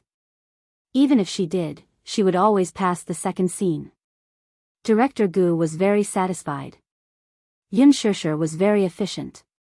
Within a day, she completed all 3 scenes on one set. Director Gu was overjoyed and gave her another 2 days off. On the way back, Yun Shishir still felt a little incredulous. So, she asked, "Did you inform the production crew?" Yes. Mu Yaja didn't hide anything and nodded. Doesn't it feel good to have special privileges? Special privileges. This was a privilege. The way the supporting roles looked at her was different. They were looking at her suspiciously and sizing her up. What did you say to Director Gu? I don't need to say anything. Muyaja raised his eyebrows. I've never seen him before. Then why did he? Chapter 1701. Muyaja suddenly said something meaningful. Yun Shishir's face turned even redder when she heard that. Actually, there's no need for special privileges. This way, it's inevitable that there will be rumors. You don't have to care about other people's feelings. Muyaja smiled faintly. The reason why I'm doing this is because I hope that you can spend more time with me. You don't have to worry too much. Yun Shishir's heart softened. She suddenly went forward and hugged him. I'm sorry. I also feel that ever since I accepted this role, I don't have much time to accompany you. It's good that you have this awareness. Yun Shishir didn't know whether to laugh or cry. She hugged his shoulders and said coquettishly, but I realized something. Hubby, I think that having special privileges feels pretty good. You didn't see how those staff members who used to give me the cold shoulder and gave me the cold shoulder are trying to please me today. It's so funny. Thank you, hubby. As she spoke, Yun Shishir planted a kiss on his cheek. Muyaja obviously enjoyed this kiss. However, he still had to maintain a cold and calm look on his face. He even asked, Is that enough to thank me? Yun Shishir pouted. What else do you want? Muyaja furrowed his eyebrows. He didn't smile, but his slender fingers tapped on his lips gently. He looked at her meaningfully. Yun Shishir's eyes were smiling.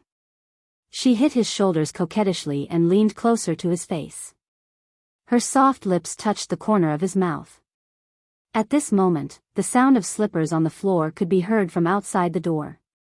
Immediately after, Yu pushed the door open and entered the room. He rubbed his eyes and asked, Daddy, when is Mommy coming back? His voice stopped abruptly when he saw the ambiguous scene in the study. Yu stared blankly at Yun Shishir, who was nestled in Muyaja's arms and kissing him tenderly. Then, she looked at Muyaja, who had a stunned look on his face. Her mouth suddenly gaped open in shock. Then, he suddenly raised his hand and covered his eyes. Wow! Daddy! Mommy! I didn't see anything. I didn't see Mommy sitting in Daddy's arms and kissing Daddy's mouth. I didn't even see it. With that, he turned around and ran back to his room. Yun Shishir abruptly left Muyaja's lips and rubbed her lips awkwardly, which were still stained with the residual warmth of the man's thin lips. Before she could react, she heard Yu's footsteps outside the door. He appeared at the door with his hands clasped behind his back and his head lowered. He was obviously embarrassed. I forgot to mention it. Good night, Daddy. Good night, Mommy. You guys can continue. With that, he reached out to close the door and ran back to the bedroom. Yun Shishir, Muyaja, what could be more embarrassing than being seen by a child while they were being intimate? Yun Shishir thought about Yu's shocked expression and his ambiguous gaze on the two of them. She felt so embarrassed that her cheeks burned. She felt a little ashamed. At this moment, she really wanted to dig a hole in the ground and bury her burning face. Muyaja pulled her back into his embrace unhappily and teasingly asked, What's wrong? Not continuing? If the child sees us being intimate, won't it be a bad example? Chapter 1702. She was worried that Yu would see it and it would be a bad influence. A bad example? How could that be? Muyaja laughed and said, Kids these days are all smart. They know a lot. As he said that, he hugged her and smiled.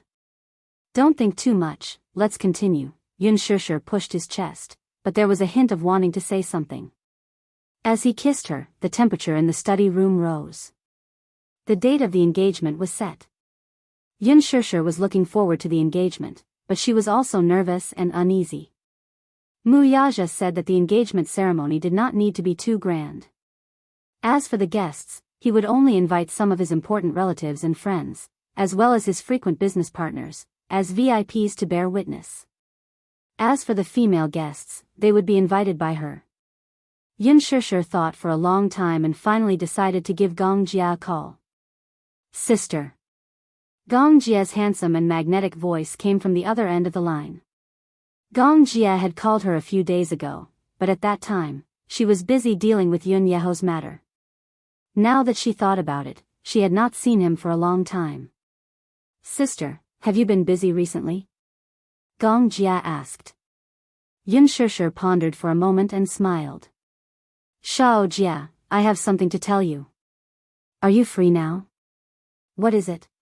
Tell me. It's not convenient to talk over the phone. How about this? Are you free now?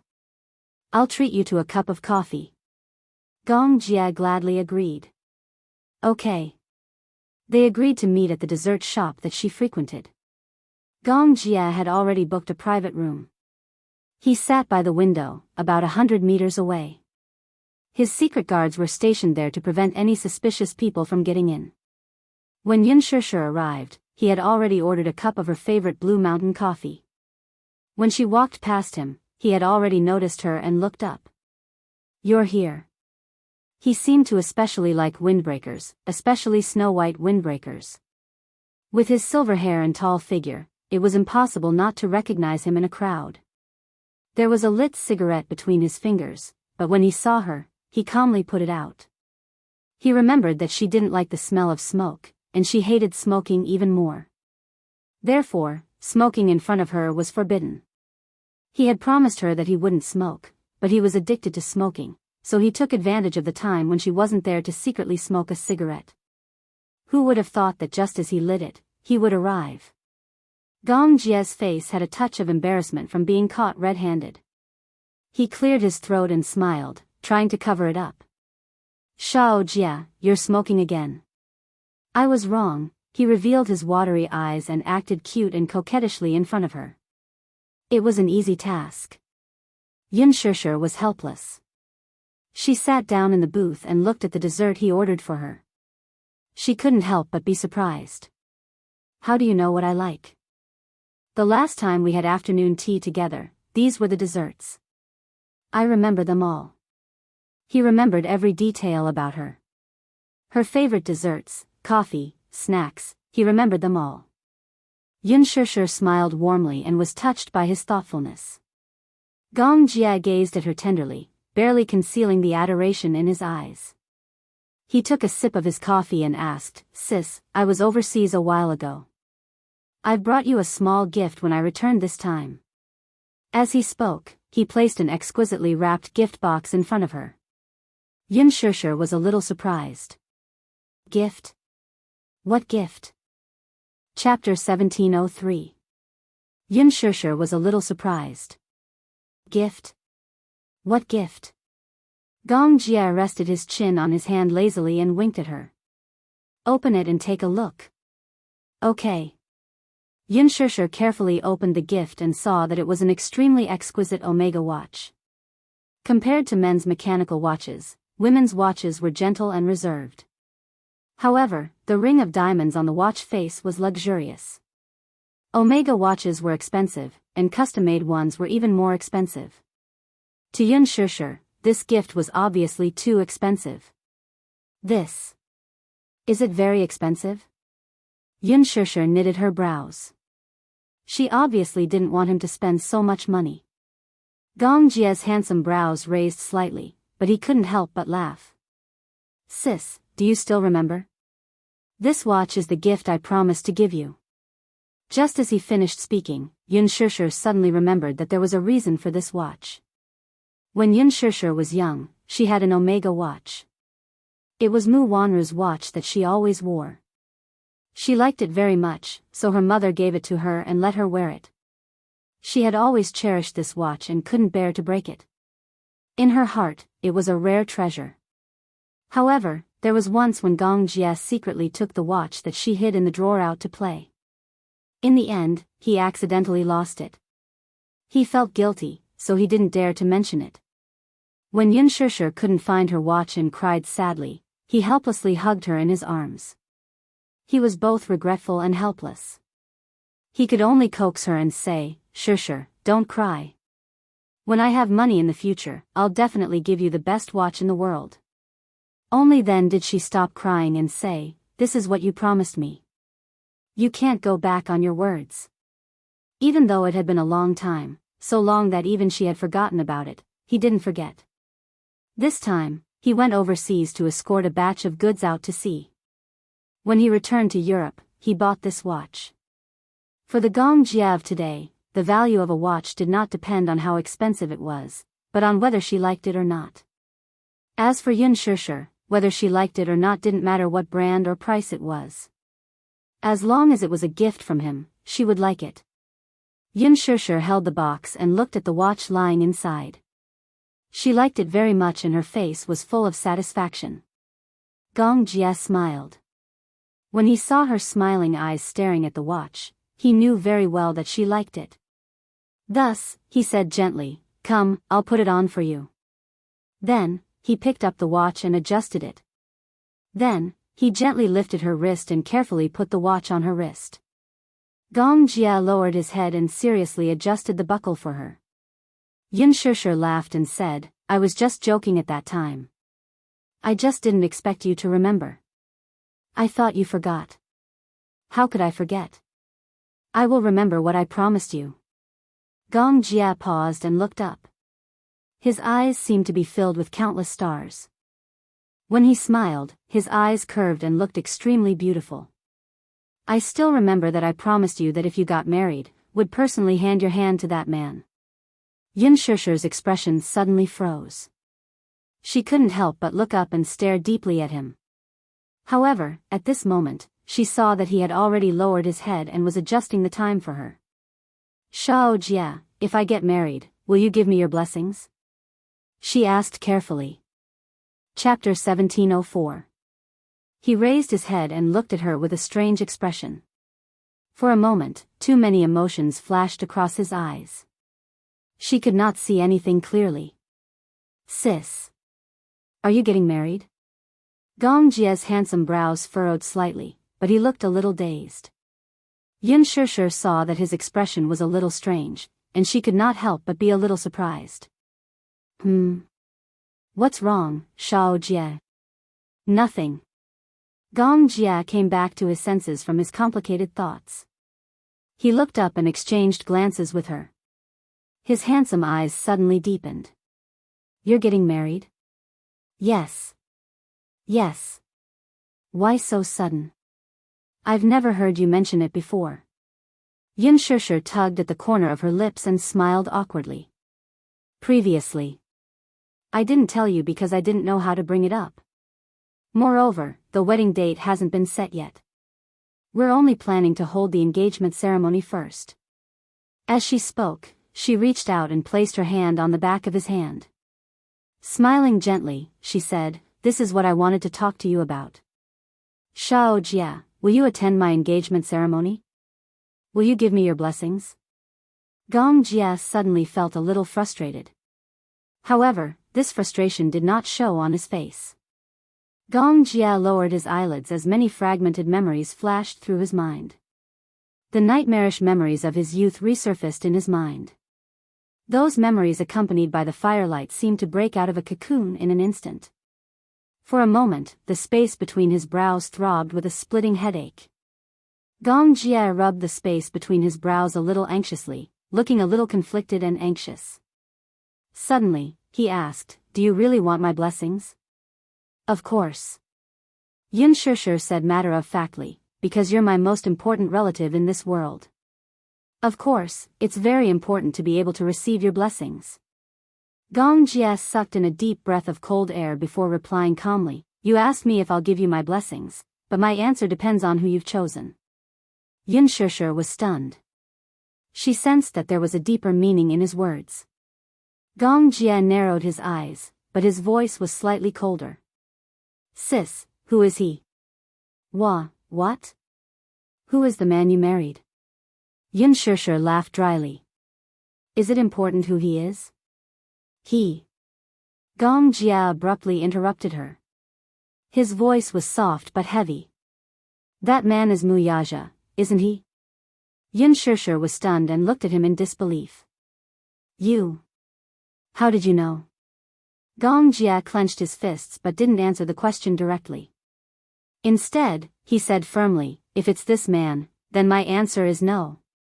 Yin Shishir widened her eyes in shock. His answer was so unexpected that for a moment, she even suspected that she had misheard him. I'm sorry. There's only one thing I can't do. Gong Jia was afraid that she didn't hear him clearly, so he repeated, if you want to be with this man, I'm sorry, I can't do it. Yin Shishir seemed to have lost her voice at that moment. She was stunned for a long time before she asked in a daze, why? Because I hate the Mu family. The last 4 words were said with gritted teeth. At the mention of the Mu family, Gong Jia's handsome eyes were filled with unconcealable hatred. Chapter 1705. Gong Jia said, Sis, do you know? The Gong and Mu families have an irreconcilable feud between them. If not for Mu Sheng, Mother wouldn't have died in the fire that day. That man is the cruelest executioner.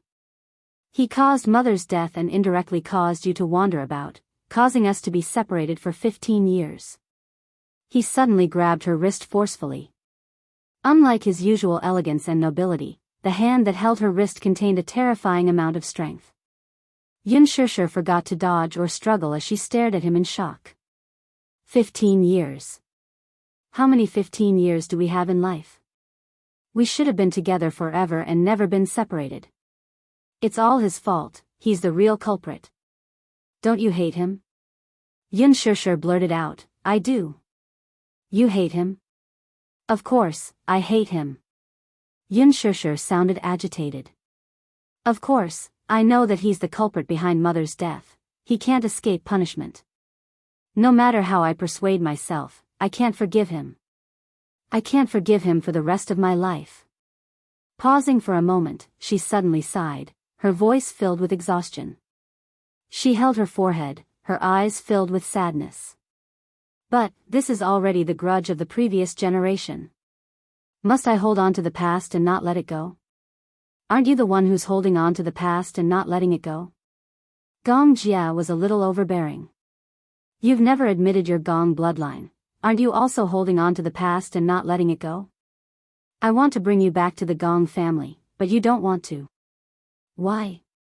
Yin Shishir's eyes were filled with determination. I'm not from the Gong family. You are.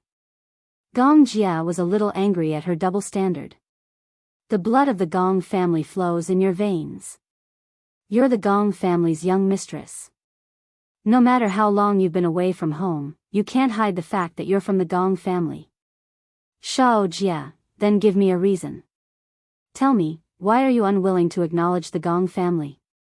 Yin Shishir was shocked and angry. She had never seen such a terrible Gong Jia. He grabbed her hand and didn't let go. His words were sharp.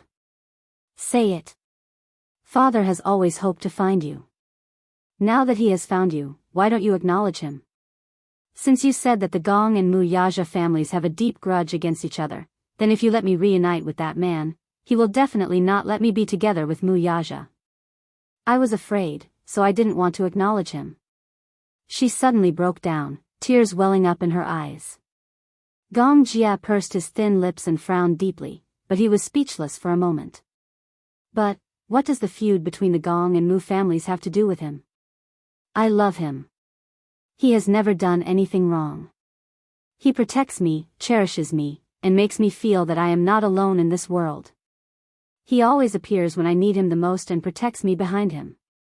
Even if I cause trouble, I'm willful, and I'm unreasonable, he will still accept me unconditionally. Yin Shishir took a deep breath and said, I love him, but I know that if I reunite with my biological father, he will definitely not sit back and do nothing. But he's our father. You shouldn't give up on reuniting with him for a man. Chapter 1706. Gong Jia was stunned. He frowned but did not say anything. Yin Shishir slowly fell back into her seat. She lowered her head and her shoulders trembled slightly. Gong Jia said in a low voice, "Sister, give up. Leave him, okay? Sister, it's impossible between you and him." Gong Jia sat down and placed his warm palm on the back of her hand. "Come back to the Gong family with me. I'll make you understand that you deserve someone better." "What's better?" Yun Shishir looked up and was puzzled. "Shao Jia, tell me, what's the best?" "I can't answer you." "You can't answer me because you've never loved anyone." Gong Jia was even more speechless. Indeed, in all these years, he had never loved anyone. What was love? He did not understand. He did not understand why they had to get married. Why did they have to stay together for the rest of their lives? To him, women were just a vague and unfathomable existence. "He's the best in my heart. No one can replace him." Gong Jia frowned. "Are you sure he truly loves you? If he loves you, why did he not announce your marriage after acknowledging Yu's identity?" Yun Shishir was shocked. Then, anger flashed in her eyes. "Are you investigating me?" Gong Jia's face froze. "How do you know so much?" Yun Shishir asked aggressively, "Shao Jia, what do you do for a living? How do you know so much about some things? You told me that you have a company. What company is it?" Gong Jia hesitated for a moment and said slowly, "If you're willing to come back to the Gong family with me, I'll be honest with you." "Honest?" Yun Shishir's eyes suddenly turned cold. "So, you've been hiding it from me all this time?" Gong Jia, you actually hid the truth from me?" "Shao Jia, I trusted you a lot, but why did you lie to me?" Yun Shishir felt hurt and asked in disbelief, "What are you hiding from me?" She felt a chill in her heart.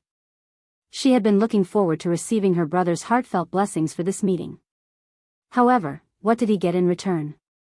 He actually hid it from her. I didn't. There are some things that I didn't want to tell you because I didn't want to hurt you. You hurt me, and then you tell me that I don't want to hurt you? Don't these words sound a little pompous?" Yun Shishir took a deep breath. "I trusted you and was willing to tell you everything, but you hid a lot of things from me." "Good. Since you said that you trust me and are willing to tell me everything, then, let me ask you." Gong Jia suddenly got up, held her shoulder, deep handsome eyes condensed her, not allowing her eyes to have a trace of room to dodge. "What happened when you were 18 years old?" Yun Shishir froze as if she had been struck by lightning. He asked her what happened when she was 18 years old. But how should she answer him? How should she answer this question? Chapter 1707. Gong Jia paused for a moment and said, "Sis, since I've found you, I have many ways to investigate your past. But I don't want to. I want you to tell me personally. Now, tell me, what happened when you were 18 years old? You had a child out of wedlock at 18 years old. This shouldn't have happened. Why did it happen to you?" He suddenly asked suspiciously, "Did he know?" Yun Shishir suddenly interrupted him. "It's not what you think. Don't let your imagination run wild. Then answer me." Gong Jia was a little nervous and uneasy. "Sis, tell me what happened, okay?" "The child was born from a surrogate." Gong Jia couldn't react for a moment. Yun Shishir felt greatly humiliated. In fact, she had never regretted the decision she had made that year. That was because the surrogacy incident had coincidentally brought her the most precious gift in her life. Yu was like the most precious gift God had given her. Therefore, no matter how humiliating it was to talk about it, she still didn't regret it. If she were 18 years old again, she would probably make the same decision again. However, even though she didn't regret it, for a woman like her to say it herself, it was inevitable that she would feel embarrassed. Therefore, when she said that the child was born from a surrogate pregnancy, Gong Jia was puzzled and didn't understand for a moment. Or rather, it could be said that he didn't think in that direction. It wasn't until he coldly repeated the word surrogacy twice in his heart that he suddenly realized what was going on. Surrogate pregnancy? He tried his best to lower his voice and asked her back, "Is that what you mean by surrogate pregnancy?" After a pause, he lowered his voice again. Why? Why did you do this? Suddenly, he thought of something and his voice suddenly became cold. Who forced you to do this? No one. Yun Shishir explained, no one forced me. I did it willingly. When Gong Jie heard this, he was so angry that he was at a loss for words. Then, he said bitterly, why did you do this? Why did he have to ruin himself like this? A girl who was as delicate as a flower at the age of 18 had become a surrogate mother for a strange man, gave birth to 2 children, and became a mother at such a young age? Why would such a ridiculous thing happen to her? Gong Jia was still in disbelief. Under his doubtful gaze, Yun Shishir quickly regained her calm and rational expression. Slowly, pretending to be calm, she told him the whole story of what happened 18 years ago. She tried her best to be concise and comprehensive. She skipped over some insignificant chapters and explained the reason why she had made this decision to him from beginning to end. She had been mistreated in the orphanage since she was 9 years old, and her identity had been swapped. Ever since she was adopted by the Yun family, Yun Yeching had treated her like his own daughter and doted on her. Ever since the Yun family went bankrupt, she had been forced to make a living. She also had a sense of responsibility. In order to share the Yun family's debt, she had made this decision on a whim. She had been pregnant for 8 months and had given birth prematurely. One child was born healthy and was taken away. The other child was born without breathing. Due to a freak combination of factors, she had raised them by her side. She recounted everything in detail. Chapter 1708. I know that you might not understand why I made such a ridiculous decision. But I have no other choice. Do you know?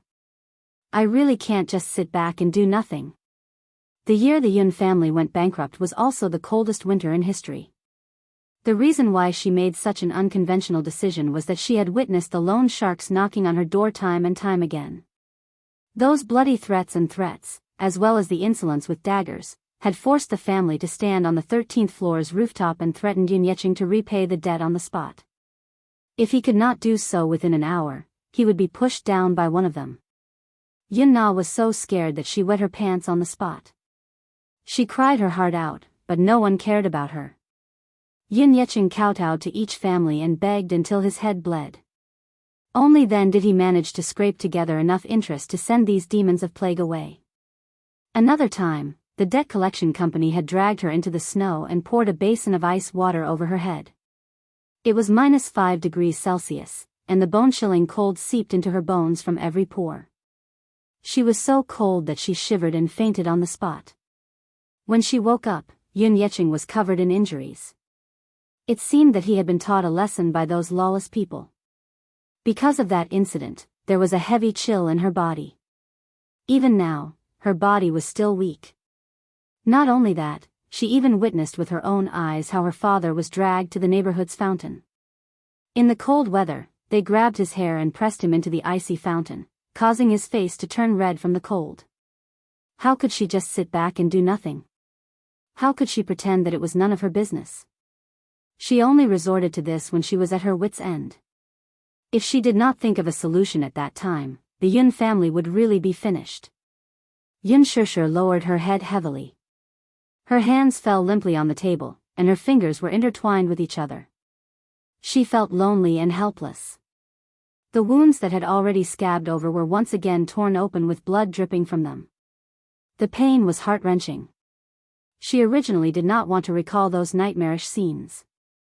Gong Jia looked at her isolated and helpless appearance and felt as if his heart had been ruthlessly torn open. The pain was so painful that it numbed him. I'm sorry, sister. Gong Jia sat beside her helplessly, hugged her shoulders, and hugged her tightly. His heart was filled with regret. He was so stupid and made her angry again. Ever since they were young, he always seemed to make her angry. But he didn't want to. I'm sorry. He apologized sincerely again and again. His bewildered look was like a child who had done something wrong. He was trembling with fear and had a hint of a spoiled child. Yun Shishir's heart softened under his comforting words. She softened her tone and said, Shao Jia, I've never wanted to hide anything from you. It's just that I really want to forget these things. But since you want to know, I'll be honest with you. Stop talking. Gong Jia stopped her in time. I know I was wrong. I shouldn't have forced you to think about these things. I shouldn't have reminded you of these things. As he spoke, he gently caressed her cheeks. His gentle voice was filled with guilt. Sister, I know I was wrong. Forgive me, okay? Then, will you come to my engagement ceremony? Yin Shishir asked, her eyes filled with anticipation.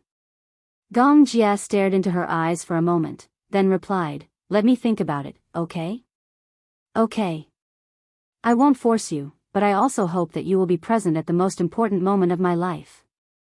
Chapter 1709. Gong Jia's heart softened. Sis, there's one thing that won't change. Sis, I won't let you suffer anymore. If anyone bullies you, I'll be the first to return the favor. Yin Shishir was amused by his serious look. She did not know whether to laugh or cry as she said, as long as you don't cause trouble for me like when we were young, it'll be fine. Gong Jia defended himself aggrievedly, I'm not a child anymore. Yin Shishir smiled and said, but in my heart, you'll always be. She hugged his shoulders and patted his head gently, just like when they were young, when he hid under her blanket in fear at night and she comforted him. Shao Jia, be good. Sis loves you. Gong Jia smiled in satisfaction and hugged her affectionately. Ever since she parted ways with Gong Jia that day, Yin Shishir had been feeling inexplicably uneasy. She did not know if Gong Jia would come to her engagement, nor did she know if he would accept her choice. However, once she had set her mind on someone, she would not change her mind even if her brother tried to stop her. In the past, she was a little cowardly. When she encountered something, she would subconsciously escape and retreat. But this time, she decided to face it bravely. No matter what, she would protect him silently in her own way. Now that the engagement date had been confirmed, she decided to shop around the mall during the break to choose a suit for Muyaja. Even though she knew that his suit would be prepared by someone. However, she decided to choose one for him personally. This time, she was fully prepared. She wrapped herself up fully. Since the weather was turning cold, she wore a down jacket, a pair of black sunglasses, a cotton cap, and a mask. It was almost impossible to recognize her when she walked on the streets. Yin Shishir drove to the mall and went to the Armani counter. With Mu Shi's company, she began to choose a suit. After choosing a few suits, she asked the counter staff, but one of them did not have the size she wanted. It had to be said that Muyaja was too tall, so it was very suitable for the British, European, and American style. However, even if it was suitable, she would often encounter situations where the size was not available. Fortunately, the suit she liked the most was available in a size. I'll take these two. Can you give me the order?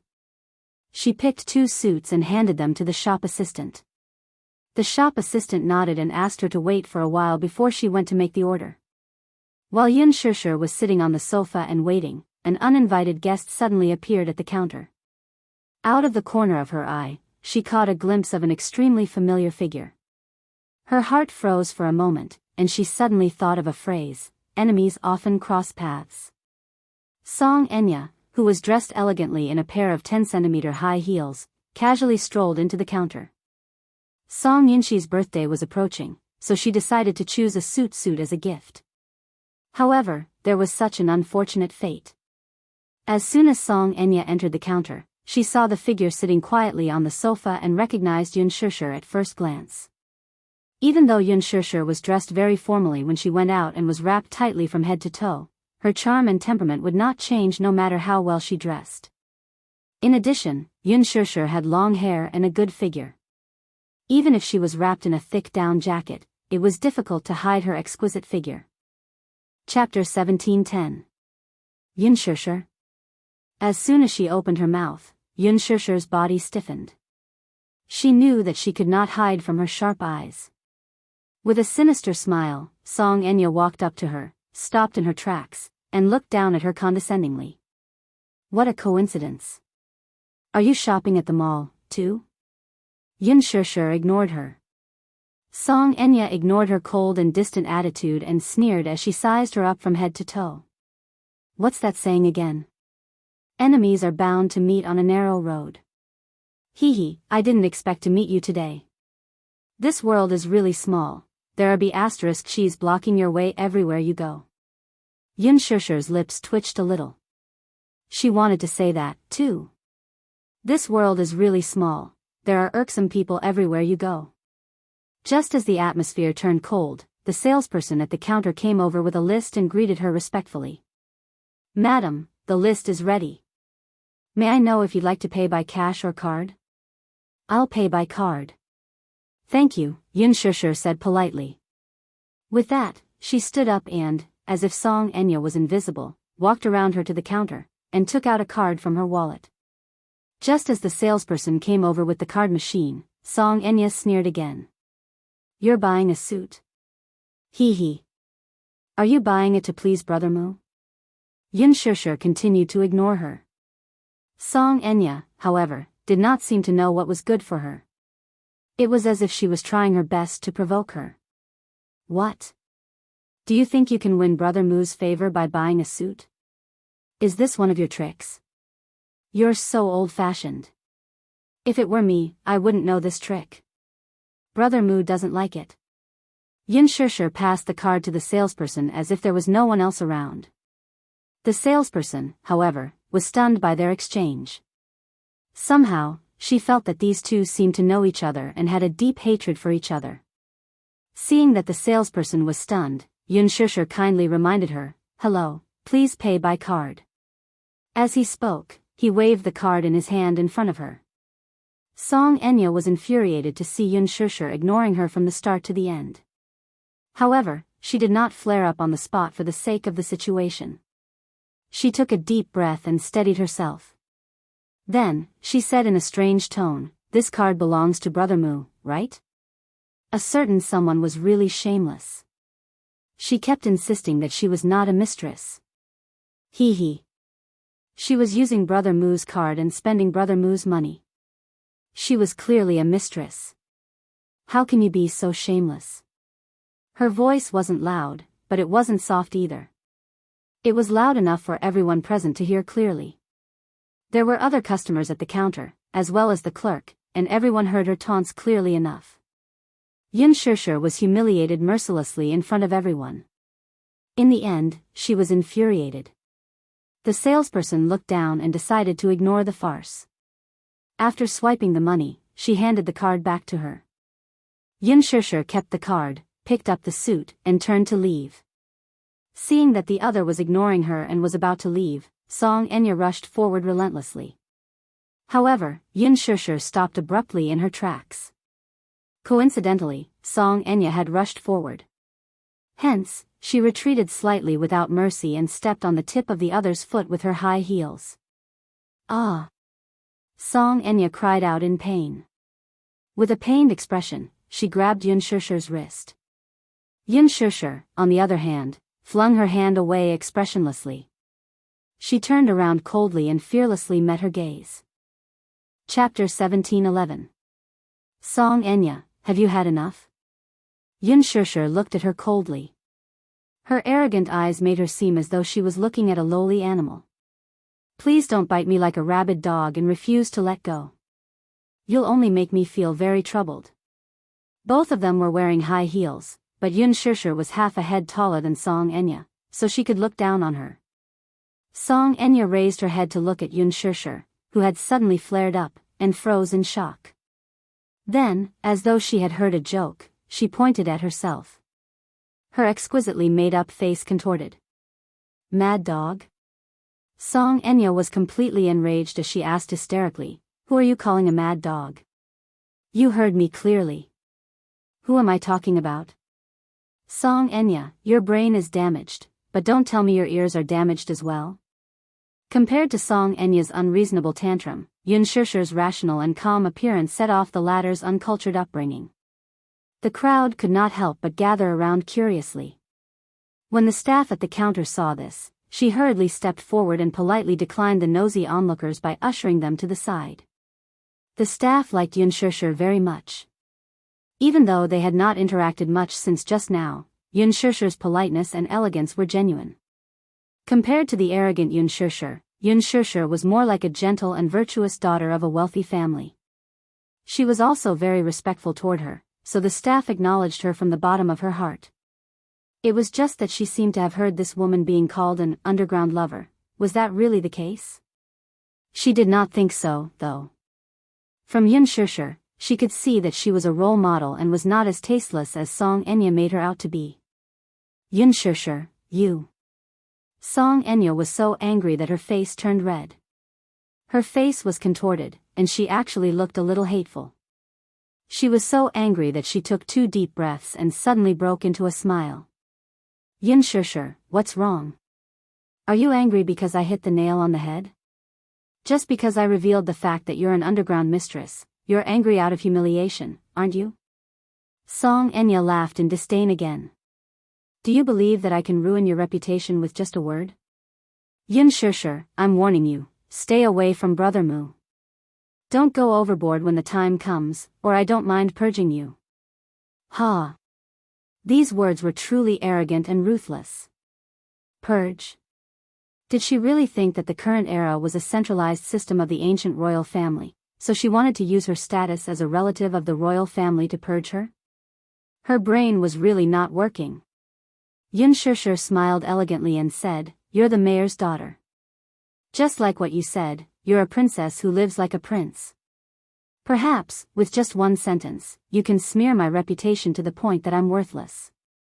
Still, Song Enya, please take a good look at your status. Since she was the mayor's daughter, she should at least be careful with her words and actions. This is a basic quality. Don't throw away your family's demeanor in public." Pausing for a moment, she picked up the bank card that the shop assistant had returned to her and waved it in front of Song Enya with an elegant smile. "Also, this bank card is mine. Every cent and decimal point in it was earned by me. Isn't it natural for me to use my own money to buy a suit for my man?" Chapter 17:12. Song Enya found it hard to reason with her. Is Yun Shishir crazy? She thought to herself. What? Man? Your man? She repeated herself. Then, she sneered coldly. Following that, her eyes flashed with jealousy and hatred. She stared at her like a needle. What do you mean by, your man? Let me put it another way, then. Yun Shishir's lips curled into a smile as she stared into the other's eyes. I used the money I earned to buy my husband a gown. Miss Song, do you understand what I'm saying now? Song Enya was stunned for a moment as if she had been struck by lightning. When she came back to her senses, she clenched her fists tightly and walked up to Yun Shishir, scolding, B***TCH. Shameless. Shameless people are invincible. Yun Shishir, how can you be so shameless? B***TCH. She flew into a rage out of humiliation and uncontrollably raised her hand high to slap her. Yun Shishir blocked the other's slap and gripped the other's wrist tightly. Ah! Song Enya shrieked in pain again, only to see Yun Shishir furrowing her brows. Her eyes gradually turned cold as she gave her a hard slap on the face. Pa! A sound was heard. The slap was crisp and resounding. Song Enya's eyes widened as she held her stinging cheek. She could feel that half of her face had gone numb from the slap. Yun Shishir slapped her with all her might. She felt a jolt in her head, which was followed by a great sense of grievance and anger. She actually slapped her? This Yun Shishir actually slapped her. Song Enya's eyes welled up with tears of grievance as she glared at her. Her resentful eyes were like a venomous snake eyeing its prey as they slowly coiled around her neck, revealing its sharp and poisonous fangs. Yun Shishir, how dare you hit me? Only you are allowed to hit others, but I'm not allowed to hit you. Miss Song, you're so arrogant. Yun Shishir raised her wrist and looked at her watch. Seeing that it was getting late, she didn't want to deal with her anymore, so she turned around and was about to leave. Song Enya, on the other hand, covered her face with her hands as she mockingly shouted from behind, Yun Shusher. You're really indulging in fantasy. You said that Brother Mu is your husband? Yun Shusher, it's daytime now. Are you daydreaming? You haven't woken up yet. Yun Shusher suddenly stopped in her tracks and turned around with a cold expression. She cast a sidelong glance at her and asked indifferently, You're the one who didn't wake up, right? Yun Shusher, who do you think you are? You're just a canary in a cage. How dare you say that Brother Mu is your husband? He can't be, and he won't be in this lifetime. With that, the Missy pointed a finger at the woman, completely disregarding the fact that they were in public and insulting her as if no one was around. This woman is an underground mistress. A homewrecker. You're daydreaming and delusional enough to say that the card in your hand isn't Brother Mu's. You're so shameless that you're pretending to be serious even when you're lying. Do you think I'll believe you? Yun Shusher was not angry when she heard that. That was because she was not afraid of crooked shadows. The card in her hand was earned by herself. 10 million yuan was not a huge sum, but it was the money she earned from filming and advertising. This was all money she earned through her own efforts. However, as she sized up the Missy's eyes, which were red with jealousy, Yun Shusher suddenly had an evil thought. Chapter 1713. Yun Shusher smiled arrogantly but appeared to be righteous. My husband's bank card is in my custody. What's wrong with that? Besides, isn't it only right for a husband to give his wife the money he earns? What right do you have to be jealous of me? Jealous? Why should I be jealous of you? Yun Shusher shook her head and sighed. You're still saying that you're not jealous. Your eyes are red. What a joke. Yun Shusher, let me tell you, Brother Mu will never marry you. Yun Shusher suddenly interrupted her. Song Enya, we've registered our marriage. Song Enya was stunned when she heard this. Registered our marriage? Yes. You're lying. Why you're lying? Yun Shusher was not angry. Instead, her lips curled into an elegant smile. What's there to lie about? Haha.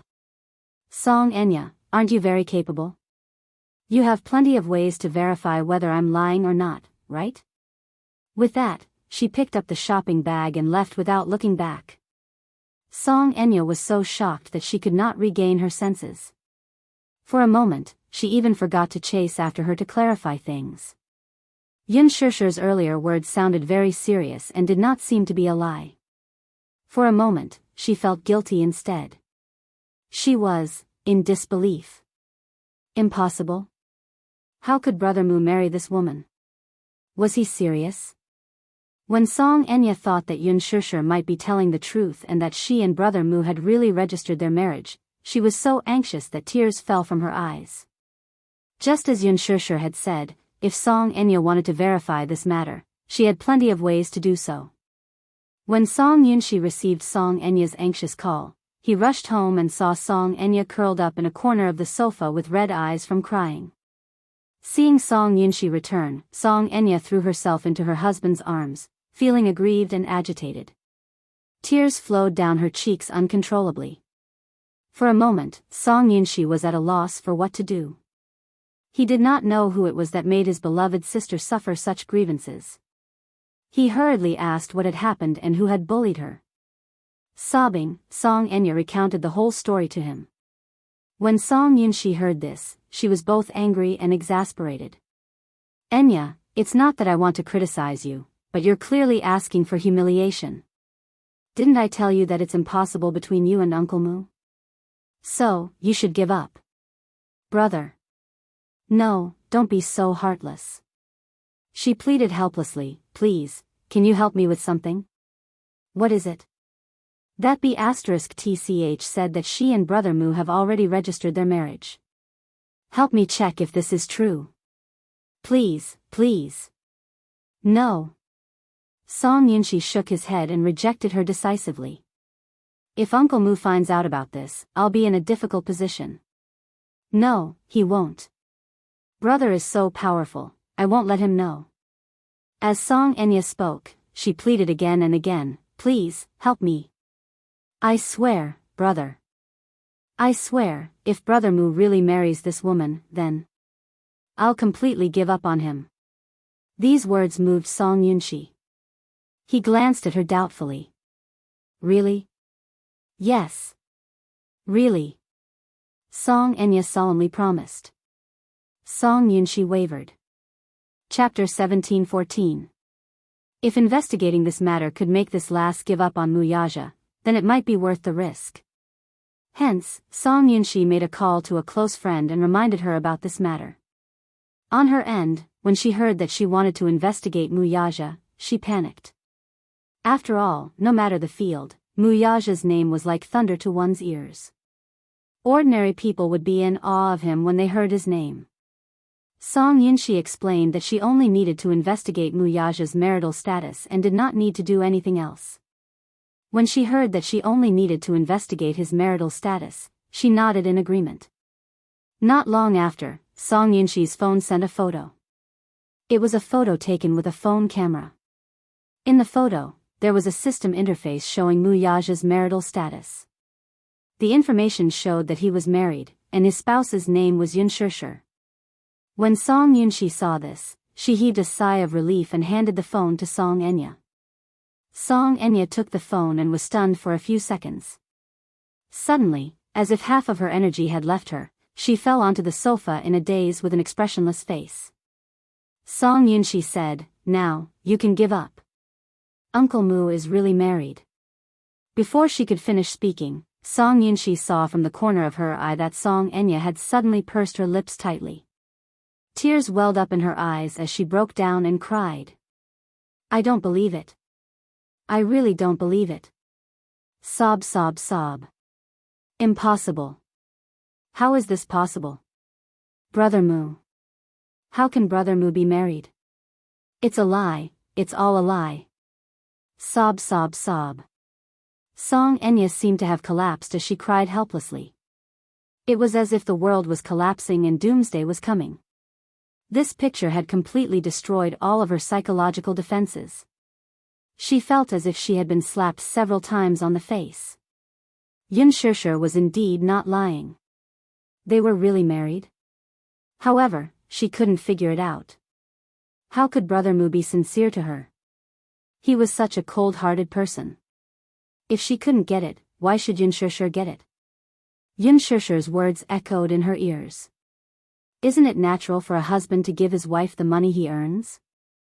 What right do you have to be jealous of me? That's right. What position did she have? What right did she have to be jealous of Yunshishir? After all, she was already Brother Mu's legal wife.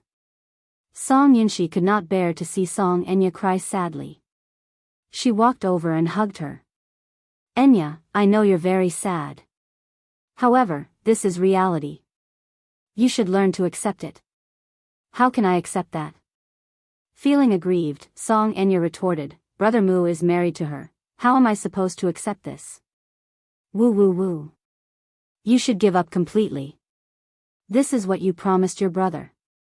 Enya, you can't go back on your words," Song Yunshi said. Song Enya bit her lip. Her eyes were filled with despair for a moment, but her tears did not stop falling. She secretly clenched her fists.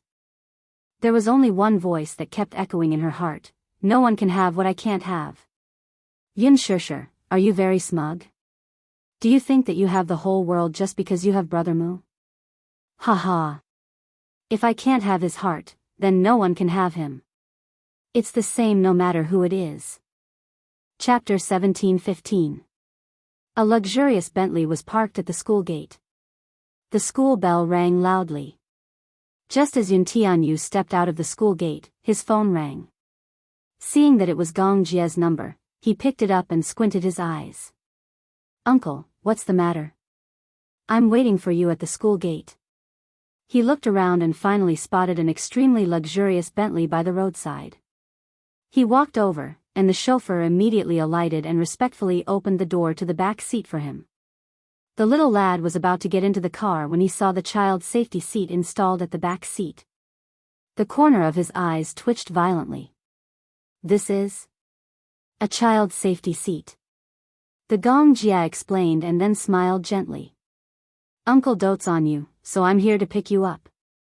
I specially installed it for you. Yu Yu rolled his eyes. D*MN idiot. I'm not sitting in it. Why? This seat isn't comfortable to sit in. The Gong Jia smiled. Then, sit on Uncle's lap, okay? Yu Yu rolled his eyes again. D*MN idiot. Who wants to sit on your lap? The Gong Jia did not give him a chance to explain. He stretched out his arms and pulled him onto his lap to protect him. He then ordered, "Start the car." Yes. The car slowly started moving. On the way, Yu Yu looked warily at the passing scenery outside the car window and asked suspiciously, "Where are you going to abduct me?" Abduct? The Gong Jia seemed to have heard a funny word. His thin lips curled into a helpless smile. "My good nephew, where can I abduct you to? Mommy said that I must know how to protect myself. Other than Mommy and Daddy, everyone else can abduct me." After a pause, Yu Yu looked at the Gong Jia warily. "Even if it's my dear uncle, you must still be careful." Gong Jia, he felt that he was being despised. He looked down at little Munchkin and pretended to be serious. Sometimes, it's not a good thing to be so alert. Besides, who would be so stupid as to kidnap a terrorist leader? "Dear uncle, please mind your words." Yu Yu defended himself seriously. "That's a description of you. As for me, I'm a sunny and naive good child. I don't engage in terrorist activities." Gong Jia lightly ridiculed, "You're not doing it, you're just giving orders to a group of terrorists." Yu Yu crossed her arms elegantly, her expression unruly. Gong Jia chuckled again as he scratched the boy's adorable nose bridge and teased, "Who would have thought that such a person is actually a 7-year-old lad? Yu Yu, you're really good at hiding things. Let's cut the crap." Yu Yu raised his hand and interrupted Gong Jia's teasing. He looked up at him and asked, "Uncle, why are you looking for me? Can't I play with you for no reason?" Yu Yu said coldly, "No, I'm very busy."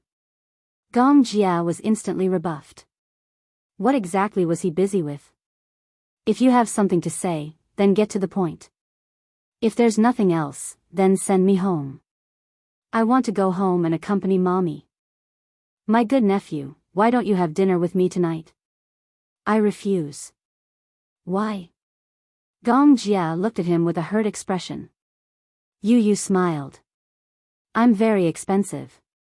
Can you afford my appearance fee? Gong Jia was speechless again. Chapter 17-16. Yu Yu was speechless.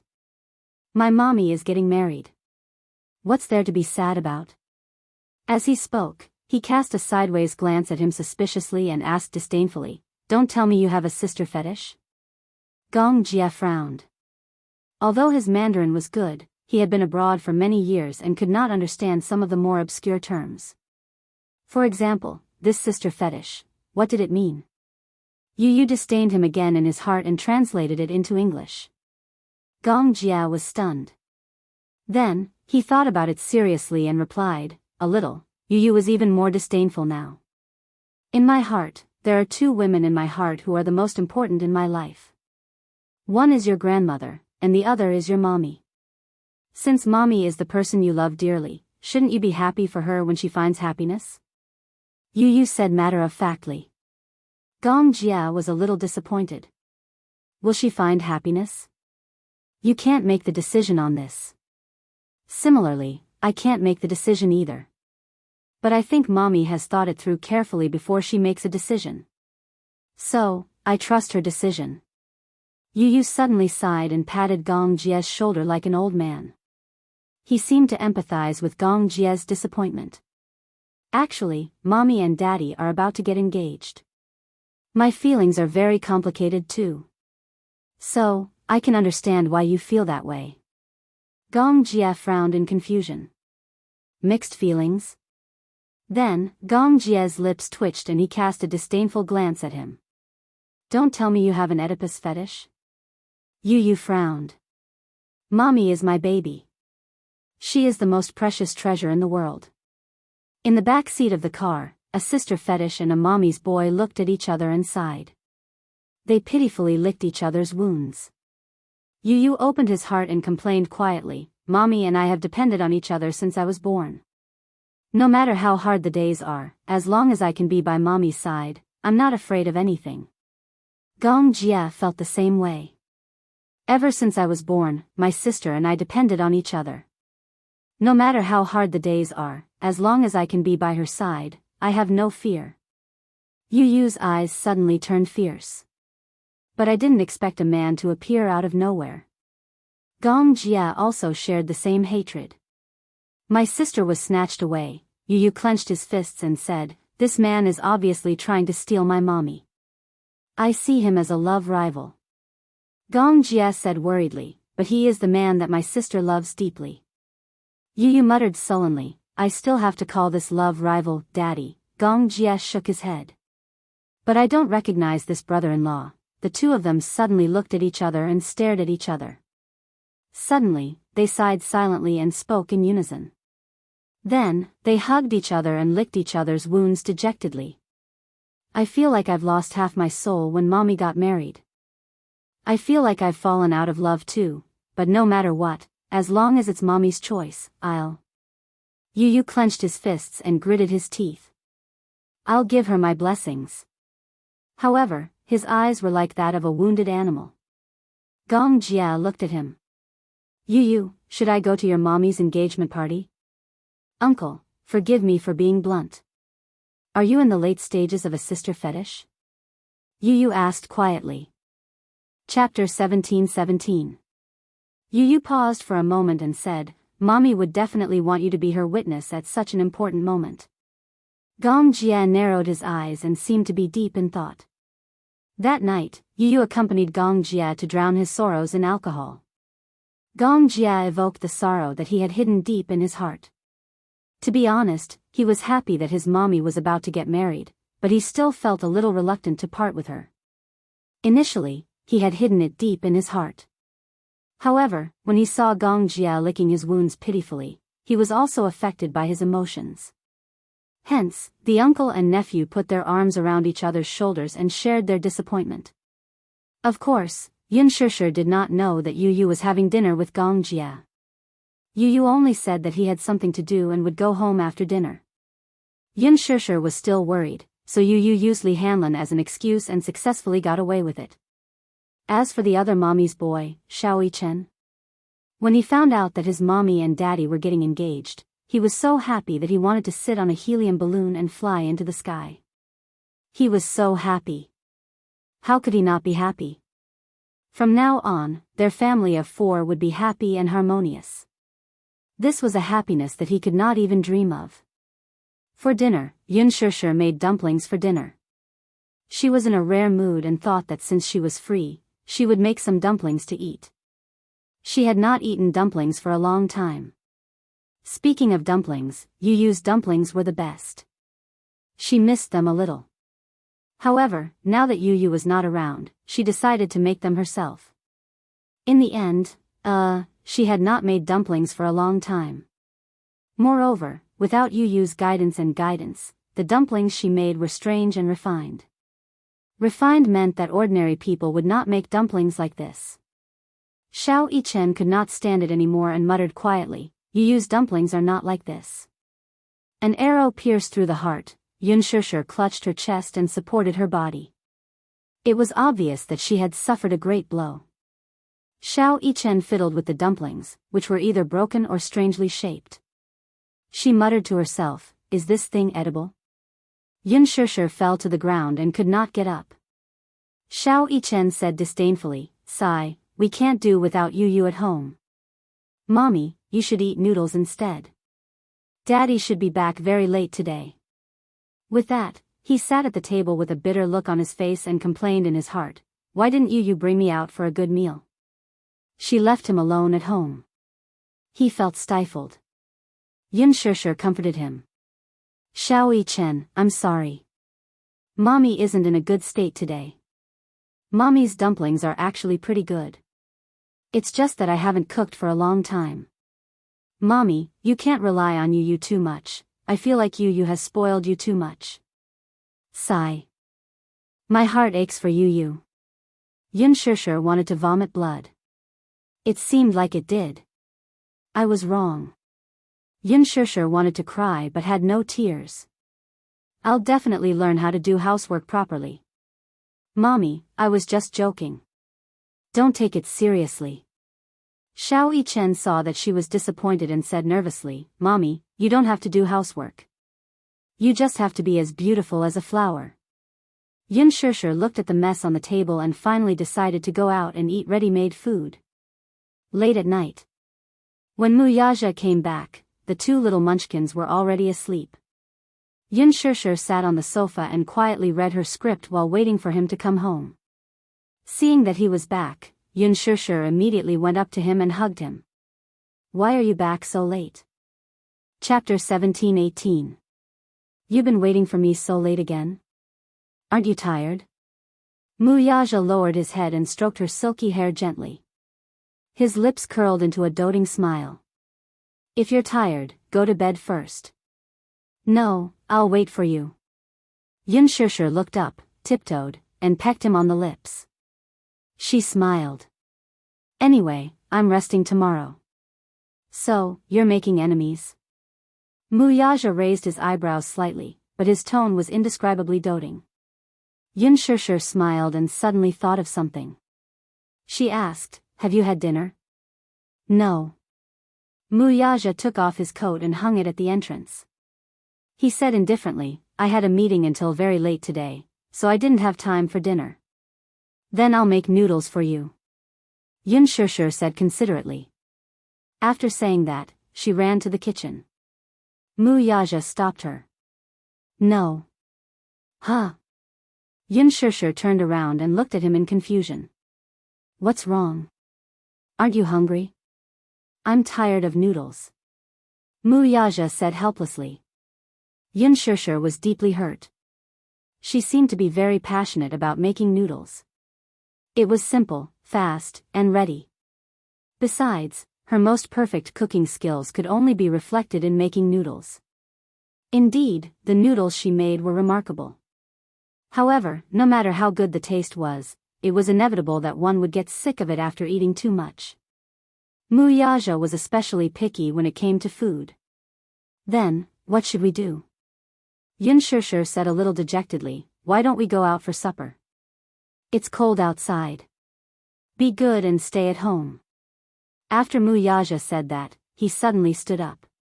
He lowered his head, unbuttoned his sleeves and elegantly rolled them up to his arms. Yun Shishir was confused by his actions. You. What are you doing? A certain man said concisely, solving the problem of food and clothing.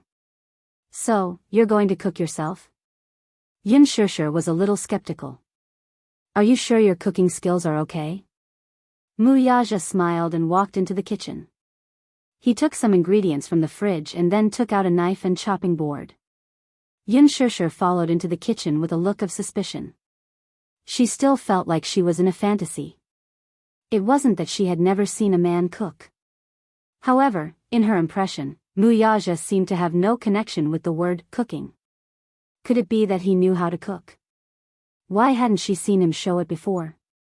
You used to cook a lot. No, occasionally.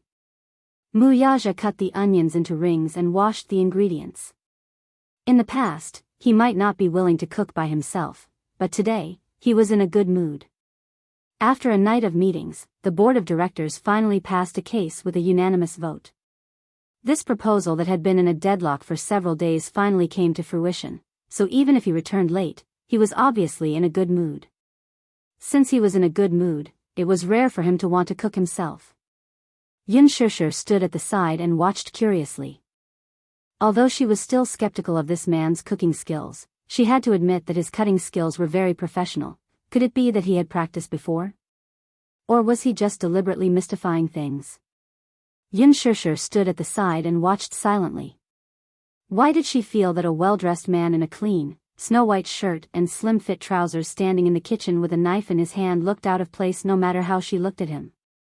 She muttered, Do you really know how to cook? Muyaja said, A little. Chapter 1719. When he was studying abroad, he had a meal class. During the class, he would be taught some simple Western dishes. He had only learned how to make cheese-baked rice. Of course, as a rich young master of the Mu family, he rarely cooked for himself. The only time he cooked was when he was in a good mood and wanted to show off his skills in front of Xiao Yichen. In the end, he made a mistake and the oven exploded. The reason was, he had accidentally dropped his phone in the oven and the consequences were obvious. Therefore, Xiao Yichen had a deep impression of that incident. Initially, he was looking forward to his daddy showing off his culinary skills and tasting delicious food. In the end, he heard a loud bang. The kitchen had exploded. Xiao Yichen was shocked when he thought that the villa had been attacked by terrorists, just like the news he had seen on TV. In the end, he realized that Mu Yaja had blown up the kitchen. Therefore, Xiao Yichen hated Mu Yaja's culinary skills for the rest of his life. He felt that he had been wronged. The explosion in the kitchen was an accident. It was caused by a small oversight on his part. Since then, he had never entered the kitchen again. He was treated as a terrorist and was stopped outside the kitchen.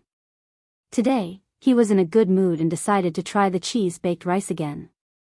There were ready-made ingredients at home. Although he was very unfamiliar with his culinary skills, he was very meticulous in his cutting. Every step was done according to the process in his memory. He was meticulous and patient. Yun Shishir watched quietly from the side. From time to time, she would raise her head to look at his serious and charming side profile. She was very moved. No wonder people said that men who cooked were the most elegant. At that moment, Mu Yaja was dressed in a shirt and was well-groomed. However, he held the ingredients in one hand and the knife in the other. He lowered his head and carefully cut the onion rings along the cross-section. His long and thick eyelashes drooped down and covered his eyes, leaving a row of deep shadows. His thin lips were tightly pursed. He seemed to be very careful, afraid that he would miss anything. Yun Shishir suddenly thought of something. She took an apron from the side and put it on for him. Mu Yaja lowered his head to take a look and frowned slightly. She actually made him wear such a cute apron. The apron was printed with a pink cartoon picture of a cute rabbit with long ears. It looked weird on him no matter how he looked at it. It didn't match his handsome appearance at all. Yun Shishir sized him up and covered her mouth as she snickered. You did it on purpose. Mu Yaja raised his eyebrows. He was clearly unhappy with her teasing. However, this displeasure disappeared in the blink of an eye along with the doting smile in his eyes. It's fun. You look really cute in this dress. Mu Yaja didn't know whether to laugh or cry. In all his life, no one had ever used the word cute to describe him. Don't mess around. Yun Shishir pouted and replied with an oh. Sure enough, she obediently sat at the side and did not say anything more. Still, she could not help but snicker when she sneaked a peek at the apron he was wearing. Mu Yaja couldn't do anything about it and let her go. However, he didn't take off the apron on him. He put the rice into the oven and set the mode. Next, he had to wait for a while. Yun Shishir suddenly hugged him from behind. Chapter 1720. I feel like I'm in a dream. Yun Shishir sighed. Mu Yaja turned around and cupped her rosy cheeks. He asked playfully, why do you say that? Do you know how mesmerizing you are when you're cooking?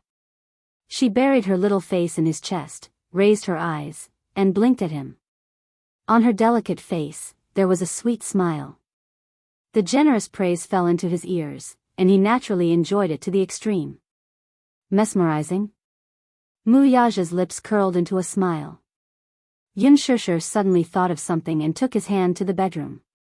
On the bed was the suit she had personally picked out for him at the department store.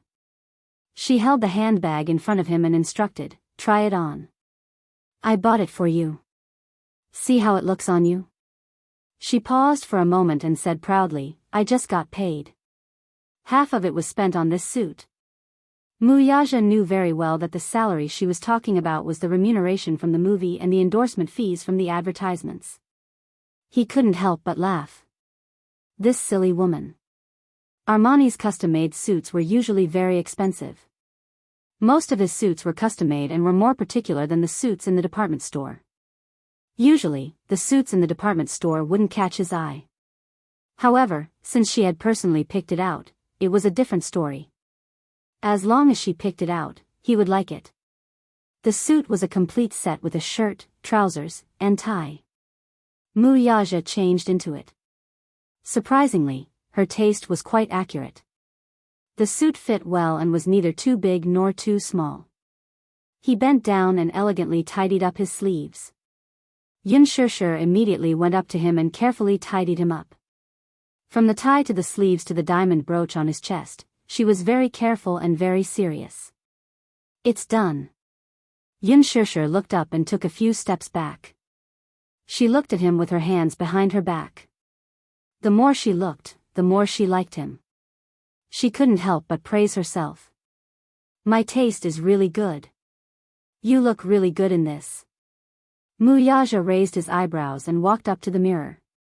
He looked at himself in satisfaction. Speaking of which, this suit was probably the first piece of clothing she had ever bought for him.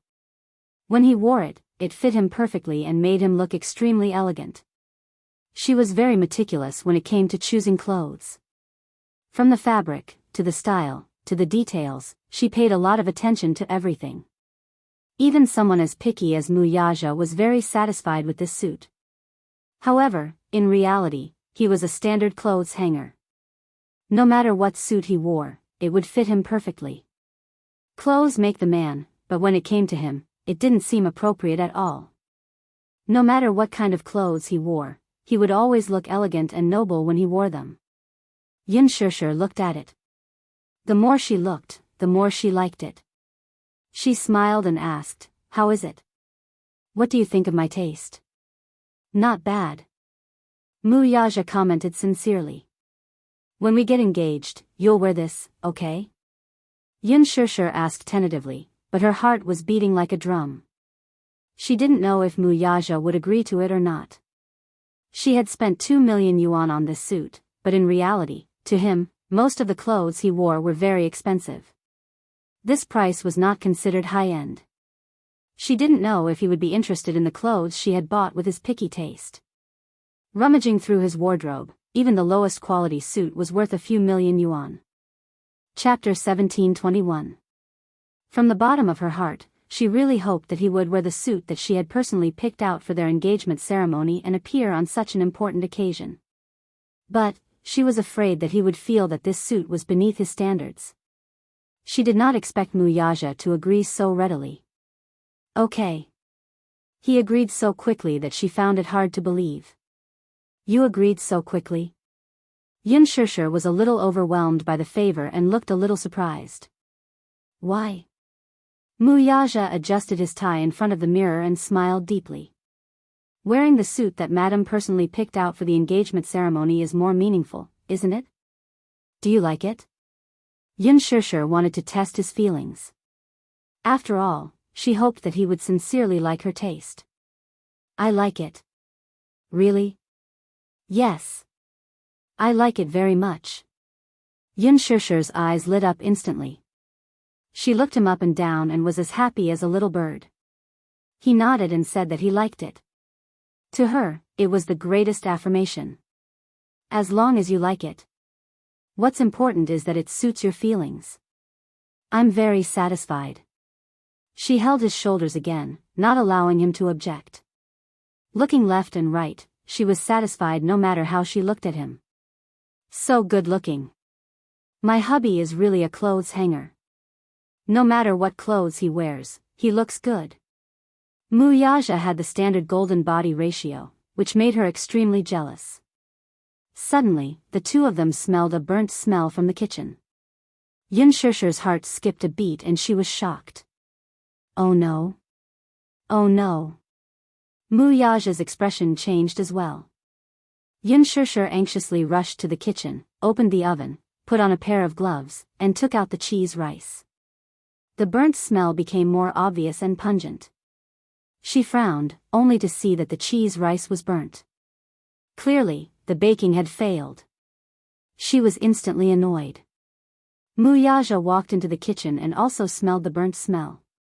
He frowned suddenly. It's burnt? Yunshishir held her forehead in frustration and nodded. Muyaja glanced at it. The baking time had exceeded and the rice was already burnt. The two of them looked at each other. A question suddenly popped up in Yunshishir's mind. Who did you inherit her cooking genes from? A good cheesy rice was actually burnt by them. It looked like the two of them did not have the talent to cook. You must have gone through a genetic mutation. What should we do? Muyaja asked. Yunshishir was confused. Why was she blaming her? It was obvious that he wasn't attentive and forgot the time. If you weren't in such a hurry to get me to try on the suit, things wouldn't have turned out this way. When he said that, Yunshishir realized her sin. She immediately lowered her head guiltily, like a child who had made a mistake. She stood there helplessly, obviously feeling very guilty. I didn't do it on purpose. She was so focused on the suit, admiring it with satisfaction that she forgot that there was still something roasting in the oven in the kitchen. Muyaja couldn't help but blame her. Little rascal, it's all your fault. Tell me, you ruined my supper. How are you going to make it up to me? Yunshishir felt even more guilty. She couldn't help feeling guilty when she thought about how he had been in meetings for so long and how his supper was ruined because of her. Chapter 1722. Muyaja chuckled inwardly at her guilty expression. He inched closer to her, grabbed her chin, and whispered, What should I do? Have you thought of how to make it up to me? His warm breath brushed against her cheeks without any restraint, and her little face was so hot that it was as if blood was about to drip from it. There seemed to be an indescribable aura of a tiger eyeing its prey from his body. He was like a lion that had locked onto its prey, forcing her into a corner and controlling this narrow space, causing her to feel even more inexplicably flustered. Yunshishir carefully looked up and sized up his expression. She pursed her lips but didn't dare to look into his eyes. How do you want me to make it up to you? Tell me. He was determined to let her do as she saw fit. Yunshishir thought for a moment and gave him a fawning smile. How about I make noodles for you to eat? There were still some ingredients in the kitchen, so making a bowl of noodles should be a piece of cake. Muyaja, on the other hand, had obviously gotten the wrong idea. Sizing her up with a meaningful look, he happily smiled. Okay. Yunshishir suddenly saw a flash of meaning in his eyes and knew that this evil man must have thought in the wrong direction. Hey. It's not what you think. She hurriedly explained, I'll cook noodles for you. Hey, you're not allowed to think in the wrong direction. Muyaja didn't allow her to explain. He pushed her and smiled playfully. You're the one who deliberately led me to think in that direction. Shameless. Muyaja's domineering style was vividly displayed at this moment. You must love how shameless I am. Yunshishir was so angry that her cheeks were pink. She stomped her feet and pushed him. Stop fooling around. I'll go cook noodles for you. With that, she pushed him away and walked towards the fridge. Muyaja tugged her arm and pulled her into his embrace. In the moment she struggled, he bent down and kissed her delicate lips. I don't want to eat noodles. I want to eat you. He pressed his lips against hers and breathed out a sentence. What followed was an endless kiss. Soft and charming, he was extremely infatuated with her sweet scent. He kissed her deeply and couldn't bear to let go of her for a long time. The interaction between their lips and teeth outlined the primitive impulse hidden deep in their hearts. Yunshishir tried her best to suppress the rising desire in her heart. After struggling for a while, under his continuous attacks, she hurriedly retracted her drifting thoughts. Don't, okay. He easily interrupted her and corrected her. Yunshishir, on the other hand, did not know whether to laugh or cry. Stop fooling around. You didn't eat dinner. It's not important, interrupted the man, not allowing her to object. What if the stomach disease acts up again? It's not important. Muyaja, if your stomach acts up, it'll be very uncomfortable, it's not important. Muyaja held her face intimately and kissed her lips again and again. He looked at her affectionately. The most important thing now is you. With that, he carried her bridal style into the bedroom and closed the door. A minute later, Yu tiptoed out of the room and glanced disdainfully at the master bedroom, muttering inwardly, "Dirty, dirty, dirty, dirty, dirty. Shame on you. Daddy is getting dirtier." He couldn't listen to it anymore. Chapter 17:23. He woke up in the middle of the night and wanted to go to the bathroom. Just as he opened the door, he saw the two entwined figures in the kitchen, so he tactfully closed the door. It was only when Muyaja carried Yun Shishir into the bedroom that he came out and went to the kitchen. Looking at the mess in the kitchen, he sighed and quietly cleaned it up. Seriously. She was already a grown-up, yet she was still so troublesome. She made a mess in the kitchen and he had to clean up the mess. He really could not do anything about them. Despite his disdain, Yu still cleaned up the kitchen. In the end, he resisted the urge to eavesdrop. He came out of the bathroom, went to the bedroom, and went to bed. However, on this night, a certain woman was tormented miserably.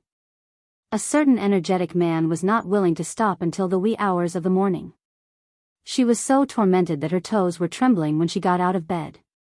In the end, she was still shamefully dependent on him. He carried her to the bathroom and cleaned her up. She still had to film a scene tomorrow, so she begged him not to leave too many marks on her body. Although the man restrained himself a little, he still left some ambiguous kiss marks on her body. Yun Shishir was extremely vexed.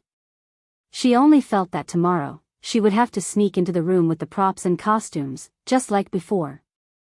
Ever since that day when Muyaja brought Yu back to the Mu family and officially announced his identity, the Mu family was in an uproar. There was a lot of discussion about Muyaja's actions, especially after he announced that Yun Tianyu would be the future successor of the Mu group and that he would focus on grooming him. This caused a lot of panic and uproar among the Mus. The bloodshed hidden in the dark was already ready to make a move. Muyaja was very strict about protecting Yu. Even after announcing his identity, he tried his best to prevent him from being exposed in front of the media. Hence, he did not hold a press conference to protect him. Still, this matter quickly spread to the Song family. Song Enya was even more incredulous when she learned about it. What? Brother Mu actually wants to make that illegitimate child the heir?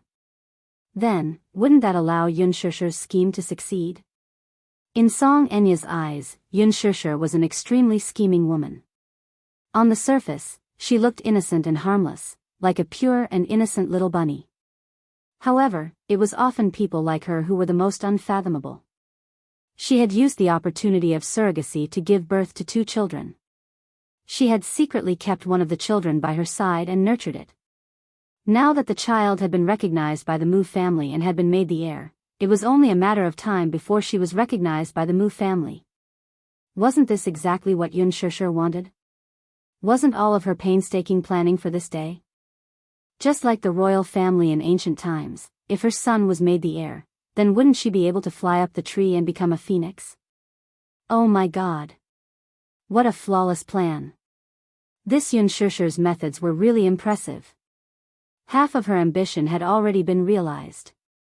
She and Brother Mu had registered their marriage, and she was only a step away from entering the Mu family. Song Enya was even more anxious and could no longer hold herself back. Chapter 17:24. Minyu, on the other hand, stood at the side in trepidation. Song Enya had barged into the CEO's office without any explanation. Due to her status, he could not be too harsh on her, but he did not expect that she would refuse to leave after staying in the office for so long. Song Enya, who was sitting on the sofa in a daze, stood up excitedly the moment she saw Muyaja return and called out, "Brother Mu." Perhaps due to her hesitation and agitation, she broke her voice the moment she opened her mouth, which was rather strange. Her lack of restraint caused Min Yu to silently criticize her. She's the mayor's daughter, after all. How can she barge into the CEO's office with such fanfare and refuse to leave? She's too immoral. What would it look like if word got out? The main thing was that she had implicated the CEO and would inevitably be criticized. When Muyaja saw her, he frowned and walked straight to his desk. After putting down the documents, he sat down and asked coldly, "Why are you looking for me?" I called you, why didn't you pick up?" "I was in a meeting." "Have you been in a meeting all day?" she asked with some dissatisfaction. Her tone was like that of a wife who was questioning her husband for not picking up her calls. It would be normal for her to ask such a question to Yun Shishir, but it was inappropriate for her to ask such a question given her status. Song Enya, however, did not notice it at all. Muyaja looked up at her with some dissatisfaction but did not say anything in the end. "Yes. Are you that busy? It's the end of the year, and the cases are piling up." It was rare for him to give such an explanation, but the implication was that he was very busy now and should not be disturbed. Alas, the Missy's EQ was notoriously low. Of course, she did not pick up on the warning in his words and continued to stay. "Even if you're busy, you should take care of your health. I heard from your executive assistant that you haven't eaten lunch again today. Are you hungry now, Brother Mu?" As she spoke, she walked to his desk and sat down on the chair beside him like a virtuous wife visiting her husband at work. "If you're hungry, I'll order takeout for you." "How about that?" "No need." "Then, are you thirsty? Shall I make you a cup of tea?" "No need." She pouted in dissatisfaction. "What exactly do you need, then?"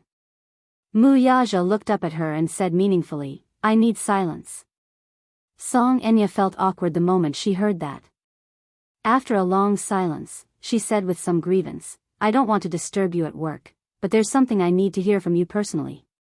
"Speak." Muyaja's words were concise and comprehensive.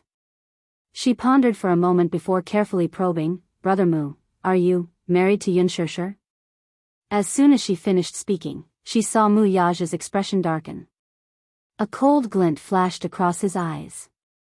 He raised his head and his cold gaze fell upon her, but there was a hint of displeasure in it. "Song Enya, did you investigate me?" He had never called her by her name, but this was the first and only time he had done so. Calling her by her full name was a sign of reproach. Be it his expression or his tone, it showed that he was extremely displeased at this moment. Chapter 1725. Seeing that the situation had reached a stalemate, Minyu felt awkward. He was also someone who knew how to judge the situation. Sensing that something was amiss, he quietly retreated from the office and closed the door behind him. At this moment, only Muyaja and Song Enya were left in the spacious office.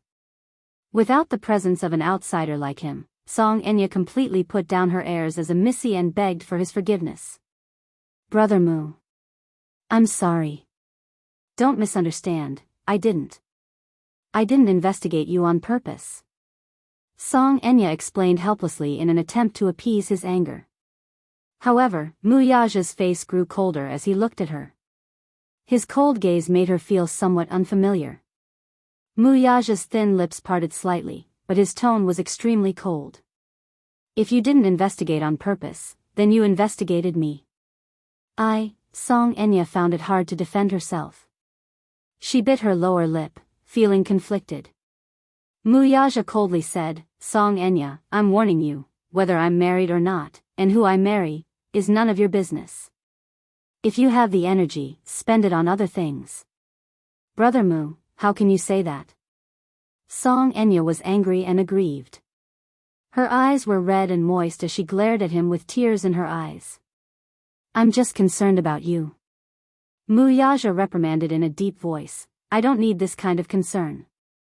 Song Enya was stunned as if she had been struck by lightning. Muyaja's handsome eyes were cold as he stared at her. Just one look from him was enough to pierce her skin. His thin lips moved slightly, but his voice was as cold as winter snow. It could freeze one's blood in an instant. "Have I been too doting on you all this time? Is that why you're so arrogant that you don't care about propriety when you do things?" I might be confused because of my concern, but Brother Mu, what bad intentions can I have toward you? You didn't even tell me that you're married. You didn't even give me a chance to give you my blessings. Will you give me your blessings if I tell you? Mu Yaja did not believe her words. Those were just excuses. How could he not know what she was thinking about him? Ever since that incident, he had distanced himself from her. Whether it was her calls or texts, he ignored them and pretended not to see them. Song Enya had come to the Mu group several times to look for him, but she had either failed to find him or was sent away by his assistant. He deliberately distanced himself from her because, first, even though he had always doted on Song Enya and treated her as his biological sister, no matter how close their relationship was, he would not let anyone who hurt Yun Shishir get off lightly. Secondly, Yun Shishir did not like Song Enya. Even if she did not say it, she did not mind. However, in consideration of his feelings, Mu Yaja was much colder to her. Even when Song Enya took the initiative to contact him, he treated her indifferently. Furthermore, after that incident, he was very disappointed in Song Enya and had a lot of dissatisfaction toward her. Still, he did not take any measures for the sake of the Song family's reputation, but that did not mean that he could let bygones be bygones. She carefully observed his expression and probed, "Brother Mu, are you really going to marry that woman?"